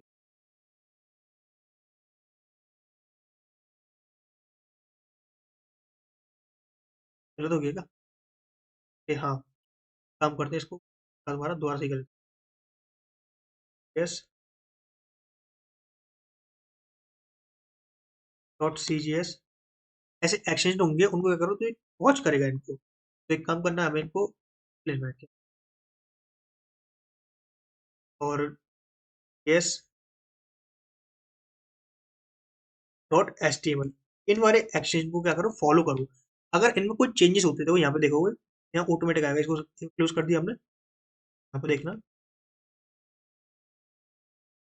यहाँ पे बताएगा कि जो मैंने लिखे हैं ना ये वाले चेंजेस, वो चेंजेस यहाँ रिफ्लेक्ट होंगे। हाँ होते देखो, यहाँ पे आते हैं तो वही आ रहे हैं। एमजीएस सीजीएस इनको वॉच करेगा ये। ठीक है, अगर मैं कंटेंट में कोई चेंजेस करता हूँ तो ये ऑटोमेटिक यहाँ चेंजेस होंगे देखो। तो सेव के दोबारा जो चेंजेस थे वो यहाँ पे हुए। तो ये फायदा होता है आपका नोडमोन का, कि नोडमोन को आप खुद कन्फिगरेशन कर रखे हो, खुद अपने हिसाब से काम कर सकते हो। तो हमारा पूरा वेबसाइट रेडी है। आप चाहते हो एक नैप बार लगाना तो नैप बार भी लगा सकते हो। अब नैप बार कैसे लगाया जाता है तो बताता हूँ आपको। एक काम करते हैं, हम नैप बार को कहीं से कॉपी कर लेते हैं। कॉपी नहीं करते, एक काम खुद बनाते हैं। बहुत छोटा सा नैप बार होगा, nav bar dot H T M L. इसके अंदर क्या होगा, सिंपल सा H T M L page है, इसके अंदर एक हेडर है, एक नैप बार है, इसके अंदर एक लोगो है H1 माई वेबसाइट। इसके अंदर क्या यूएल है, जिसके अंदर एल आई है, एल आई के अंदर ए है। जो स्लैश पे हिट करेगा तो होम पे चला जाएगा। एक एल आई पे क्लिक करेगा तब कहीं से चला जाएगा कॉन्टेक्ट पे। नैप बार क्या होता है बेसिकली सबके लिए कॉमन होता है, यानी कि जितनी वेबसाइट में जितने पेजेस होंगे उनके लिए कॉमन है। एक कॉन्टैक्ट कैसे चला जाएगा, अबाउट के लिए ये सारे पेजेस हैं हमारे पास। तो अबाउट, अब इसको कन्फिगर करना है किसमें, इंडेक्स डॉट जेएस में चलते हैं इसके पास। जहां पर रिक्वेस्ट ले रहा है उससे पहले क्या करो, एक नैप बार को इंपोर्ट कर दो। तो हमें करना पड़ेगा एस डॉट राइट, दोबारा राइट कर दो। राइट क्या, कितने भी राइट लगा सकते हो एक फाइल के अंदर, कितने भी राइट लगा दो, बट एक एंड है ना वो जरूरी होता है, जिससे क्या हो, मालूम पड़ता है कि डेटा हमारा एंड हो चुका है। चंक देना किस हिसाब से, तो हमें देना क्या, रीड फाइल, बाद देना क्या, nav bar dot H T M L. ये किया आपने। अब देखो एंटर करो, नंबर आ चुका है। कॉन्टेक्ट फॉर्म में चलो, में चलो, अवार्ड में चलो। इतना प्रिटी लग रहा है आपका वेबसाइट, बस ये स्टाइल करोगे तो और प्रिटी लगेगा। बट मैं स्टाइल पे ध्यान नहीं दिया, मैंने लॉजिक पे ध्यान दिया जाता। तो इसको, आपका वेबसाइट रेडी है, बिल्कुल प्रोडक्शन रेडी। बट अब एक दिक्कत है। दिक्कत क्या है, देखो हम यूज करने वाले हैं किसका, simple H T M L Vercel का। तो वर्सल क्या है, बेसिकली आपको प्रोवाइड करता है कि आप होस्टिंग कर सकते हो, बट आप उसके अंदर फाइल सिस्टम यूज नहीं कर सकते, मतलब फाइल मॉड्यूल का इस्तेमाल नहीं कर सकते। तो हमें क्या करना पड़ेगा, इस पूरे प्रोजेक्ट को चेंज करना पड़ेगा किसमें, स्टैटिक में। यानी कि हमने जो एचटीएमएल यूज किया है उस एचटीएमएल को रिमूव करेंगे। उसमें क्या करेंगे, जो हमने लिखा था प्लेन एचटीएमएल उस सिंपल लिखेंगे। कैसे लिखते हैं देखते हैं। तो वो लिखा था पहले, एरर क्या आता है, तो एरर क्या करते हैं, इसको पहले हम वर्किंग करते हैं, क्या वर्किंग कंट्रोलिंग करते हैं इसकी। तो आपको लिखना गेट इनिट, इससे पहले करना पड़ेगा एक गेट इग्नोर फाइल बनानी है आपको। चलो इसके अंदर एक बनाओ डॉट गेट इग्नोर। पहले सही लिखना, मैंने कई बार गलत लिखी है तो मेक श्योर आप मत लिखना इसी। ठीक है, नोड मॉड्यूल्स। इससे क्या हुआ, ये फ़ोल्डर जो है ना ये पुश नहीं हुआ, क्योंकि ये इतना हैवी होता है कि आपका वेबसाइट बिठा देगा ये। तो आपको लिखना क्या, गिट इनिट अल्सा। तो इससे क्या हो जाएगा कि गिट रिपॉजिटरी इनिशियल हो जाएगी। तो यार म्यूटेड हो गया अपने आप। Git add dot git commit dot minus M my website. ठीक है, अब क्या करना है, मेरे को ये पुश करना। तो मैं VS कोड में ऑलरेडी मैंने कर रखा है इसी को, तो मैं पुश कर लेता हूँ डायरेक्ट। तो मैं इसको पब्लिक प्राइवेट कुछ भी करता हूँ, पब्लिक कर लेता हूँ इसको, माई वेबसाइट नाम। तो ये हो चुका मेरा पुश अच्छी तरीके से। मुझे क्या करना है, अब चलना है वर्जल। और उससे पहले थोड़ा एक काम और करना है, मुझे चलना है अपनी वेबसाइट पे, which is code with Krishna dot Vercel dot app. मुझे करना है वर्सल की कुछ कॉन्फ़िगरेशन लिखनी है, जिससे मैं वर्सल पे इसको डिप्लॉय कर पाऊँ। तो चलना है ट्यूटोरियल्स पे। देन इसके बाद मुझे नोड जेएस पे चलना है। तो थोड़ा लेट ले रहा है क्योंकि फ्री का सर्वर है। एंड नोड जेएस, इसके बाद क्या करते हैं, चलना है हमें किसे, तो जो मैंने पढ़ा है ना वो सारा कुछ इसके अंदर लिखा हुआ है। तो आप एक बार मेक श्योर करना ये एक बार इसको भी पढ़ लेना, बिकॉज जो मैंने आपको पढ़ा है जिस लैंग्वेज में, वही लैंग्वेज यहाँ लिखा हुआ है टू जेड। तो आप एक एक मॉड्यूल को एक्सेस कर सकते हो इसी तरीके से। मैंने पूरा पूरा लिखा हुआ है कोड के साथ, एक आउटपुट के साथ भी। तो आपको अगर वर्चुअल डिप्लॉय करना है तो आपको करना पड़ेगा, पहले चेक करना पड़ेगा npm init y, तो हमने कर लिया। स्क्रिप्ट में ये ऐड करना है, कर लिया। उसका क्या करना है, हमें सर्वर क्रिएट करना है जो हमने कर लिखा है। उसके बाद क्या करना है, हमें ये वाला फाइल कोड ना चिपकाना है किसके अंदर, वर्चुअल डॉट जेएसएन के अंदर, जिससे एक कॉन्फ़िगरेशन है, ये डाउट्स बता रहा है कि हमें क्या क्या यूज किया हुआ है हमने। तो हमें इसके अंदर क्या करना है, वर्चुअल डॉट जेएसओन आइकन बन जाएगा। इसको कॉपी कर देते हैं एंड इसको भी पुश कर देते हैं। क्या करना है, हमें हिट कमिट करना पड़ेगा, hit commit add hit add Vercel hit push origin in master, sorry master हो जाएगा अपना। ये हमारा सिंक हो चुके हैं चेंजेस। अब चलते हैं किसमें, वर्सल डॉट कॉम पे। वर्सल डॉट कॉम पे आना है, सिंपल सा साइन अप कर लेना है with the help of Google GitHub, किसी तरीके से कर सकते हो। तो मैंने ऑलरेडी कर रखा है। तो मैं क्या करूंगा, इस पर डिप्लॉय करूंगा तो एड न्यू पे क्लिक करना है मेरे को, सिंपल सा एड न्यू पे प्रोजेक्ट पे जाना है। तो प्रोजेक्ट पे जाने के बाद ये क्या करेगा, आपकी गिटहब से क्या करेगा, प्रोजेक्ट को ले लेगा। तो मैं प्रोजेक्ट को ले लेता हूँ फास्ट। तो मैं इंपोर्ट करता हूँ पहली वाली को इंपोर्ट, एंड इसके बाद पूछेगा कि वो फ्रेमवर्क है, भाई फ्रेमवर्क तो कुछ है नहीं हमारे पास। तो पूछा रूट डायरेक्टरी क्या है, भाई स्लैश है, जितना भी डेटा है वो इसके अंदर ही है। उसके बाद पूछा बिल्ड कमांड क्या है, npm run बिल्ड है क्या, कुछ भी नहीं है। पब्लिक कमांड कुछ भी नहीं है। जो डायरेक्टरी है पब्लिक डायरेक्टरी कुछ भी नहीं है। मतलब कि जब आप कोई फ्रंट एंड होस्ट करते हो, आपका डायरेक्टरी होती है, पब्लिक होता है, डिस्ट होता है, बिल्ड होता है, इस तरीके होता है। तो आप उस तरीके देते हो। इंस्टॉलेशन कमांड क्या है, या इंस्टॉल पी एनपीएम इंस्टॉल, तो ये क्या करेगा, ऑटोमेटिक इंस्टॉल कर देता है, डिप्लॉय कर देता है ऑटोमेटिक। तो डिप्लॉय करते हैं। अगर आपके पास कोई एनवायरमेंट वेरिएबल्स है तो आप एनवायरमेंट वेरिएबल डाल सकते हो यहाँ पर। तो अभी नहीं डालते बिकॉज हमारे पास कुछ भी नहीं है ऐसा। तो इसको डिप्लॉय करना है, डिप्लॉय कर रहा है ये। तो फास्ट डिप्लॉय करता है वैसे तो देखो, बट यहाँ पे एक एरर देगा हमारे लिए। तो मैं आपको एरर दिखाना चाहता हूँ। उसके बाद क्या करेंगे, इस वेबसाइट को ढंग से होस्ट करेंगे बिल्कुल प्रॉपर तरीके से। तो क्या करना है, यहाँ पर देगा हमें डोमेन, तो डोमेन ऑटोमेटिक दे देगा हमें। तो देखो ये एरर आ गया हमारा, क्योंकि सर्वर क्रैश हो चुका है हमारा, because your connection is working correctly. हमारा कोड सही है, कोड कोई गलत नहीं है, कोड हमारे यहाँ पे भी काम कर रहा था, वो कोड यहाँ पे भी काम करेगा। बट ये है कि कुछ सर्वर होते हैं, सर्वर लेस होते हैं, मतलब कि आपको फाइल सिस्टम की एक्सेस नहीं देते। वो क्या करते हैं, सिंपल काम देते हैं कि आप क्या करते हो, ओनली कुछ ना कुछ छोटा बहुत परफॉर्म कर सकते हो। अगर आपको कोई सर्वरलेस काम करना है, सर्वर काम करना है, आपको एक सर्वर खरीदना पड़ेगा, एक टॉपलेट खरीदनी पड़ेगी, तो आपका काम करेगा। ठीक है। तो एक काम करते हैं, इसको एक्सेस करने की कोशिश करते हैं। एक्सेस किया हमने, तो ये क्या करें, डोमेन पे लेके जाएगा हमें। या देखो ये हमारा डोमेन है, माई वेबसाइट भी दिया हुआ है इसने। तो या देखो तो एरर दे चुका है, तो इसको फिक्स करना है। तो फिक्स करने के लिए क्या चलेंगे, इस पे चलेंगे दोबारा एंड आएंगे अपनी वेबसाइट पे, इस इंडेक्स डॉट जी एस। अब जो नेम बार कोड था ना, इसको क्या करते हैं हम, तो मैनुअली पेस्ट कर देते हैं। थोड़ा हार्ड लगेगा बट अच्छा रहेगा। तो क्या करते हैं, यहाँ लेते हैं। अब फाइल सिस्टम यूज नहीं करना, बस ये काम है हमारा। तो फाइल सिस्टम यूज नहीं करना, तो हमें क्या करना पड़ेगा, इसको करते हैं क्लोज। अब आते हैं नेम बार में, इस कोड को लेते हैं, किसको, हेडर वाले को। तो यहाँ पेस्ट कर दिया मैंने, सिंपल सा। ठीक है। अब आते हैं इसके लिए text dot H T M L के लिए, इसको कॉल किया। Text dot H T M L को लेते हैं, वो होम पेज और ऐसे सबको कर लेंगे। ये तो बस जुगाड़ है बेसिकली आपका। आप चाहो तो अपने अकॉर्डिंग कुछ भी कर सकते हो। आपको बहुत सारे होस्टिंग प्रोवाइडर मिल जाएंगे वर्सल की जगह, ऐसा नहीं वर्सल ही करो आप और भी मिल जाएंगे आपको, तो आप उनका भी इस्तेमाल कर सकते हो। तो रिमूव कर देन, इसके बाद कॉन्टैक्ट, और इसको भी हमने जो उसकी इसके लिए लिख रहे हैं 404। काम वही करेगा जो करना चाहिए था उसको। इसको दोबारा पुश करते हैं। अब क्या होगा, index dot H T M L, और ये इनसे कोई मतलब नहीं होगा, इनको रिमूव कर लेते हैं। 1 2 3 4 और 5, खत्म। तो कोई दिक्कत नहीं, नहीं हुआ तो खत्म। टेस्ट करते हैं, git git add dot git commit -m, which is add remove code, git push origin master। अब देखते हैं क्या हमें इम्पैक्ट पड़ता है इसके बाद।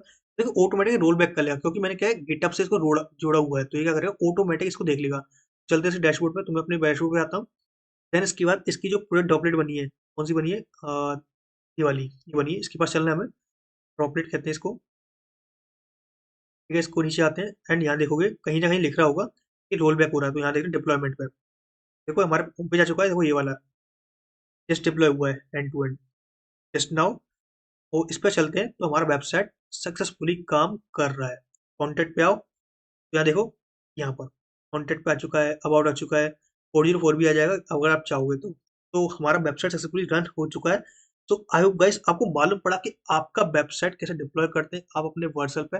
एंड उसी के साथ हमने नोड जिसके कोर मॉड्यूल्स पूरे पढ़ लिए जितने हमें पढ़ने चाहिए थे। ये हमारे कोड मॉड्यूल्स थे जिसके अंदर हमने पूरा नोड मॉड्यूल्स देखा कि नोड कैसे काम करता है, नोड का कैसे एक वर्किंग होती है। अगर आपको पूरा और पढ़ना है नोड को तो आप मेरी वेबसाइट पे जा सकते हो। मैंने उतना लिखा हुआ है जितना अपना एक बैकएंड जर्नी स्टार्ट करने के लिए काफी होता है। इसके बाद हम पढ़ते हैं फ्रेमवर्क्स को।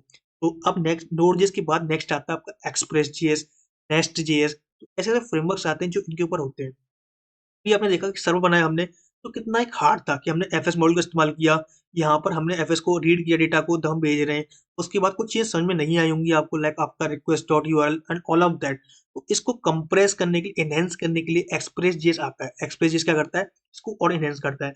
तो आने वाले वीडियोस में हम एक्सप्रेस जेएस को देखेंगे। सो आप मेरे को कमेंट बताओ कि आपको ऐसे वीडियोस पसंद है कि नहीं। Like, इतने बड़े वीडियोस तो मैं आपको बनाने की कोशिश करूंगा। तो अभी इस वीडियो को इतने रखते हैं गाइस। एंड गाइस अगर अभी तक आपने अगर चैनल को सब्सक्राइब नहीं किया तो प्लीज चैनल को सब्सक्राइब कर लो। एंड मेरे को कमेंट बताओ कि आपको ऐसे वीडियोस पसंद है तो मैं और आगे ऐसे वीडियोस बनाऊंगा। तो अभी इस वीडियो को इतने रखते हैं गाइस। एंड गाइस मिलते हैं नेक्स्ट वीडियो में। अभी के लिए इस वीडियो में इतना है guys. Thank you so much guys watching this video and I will see you next time.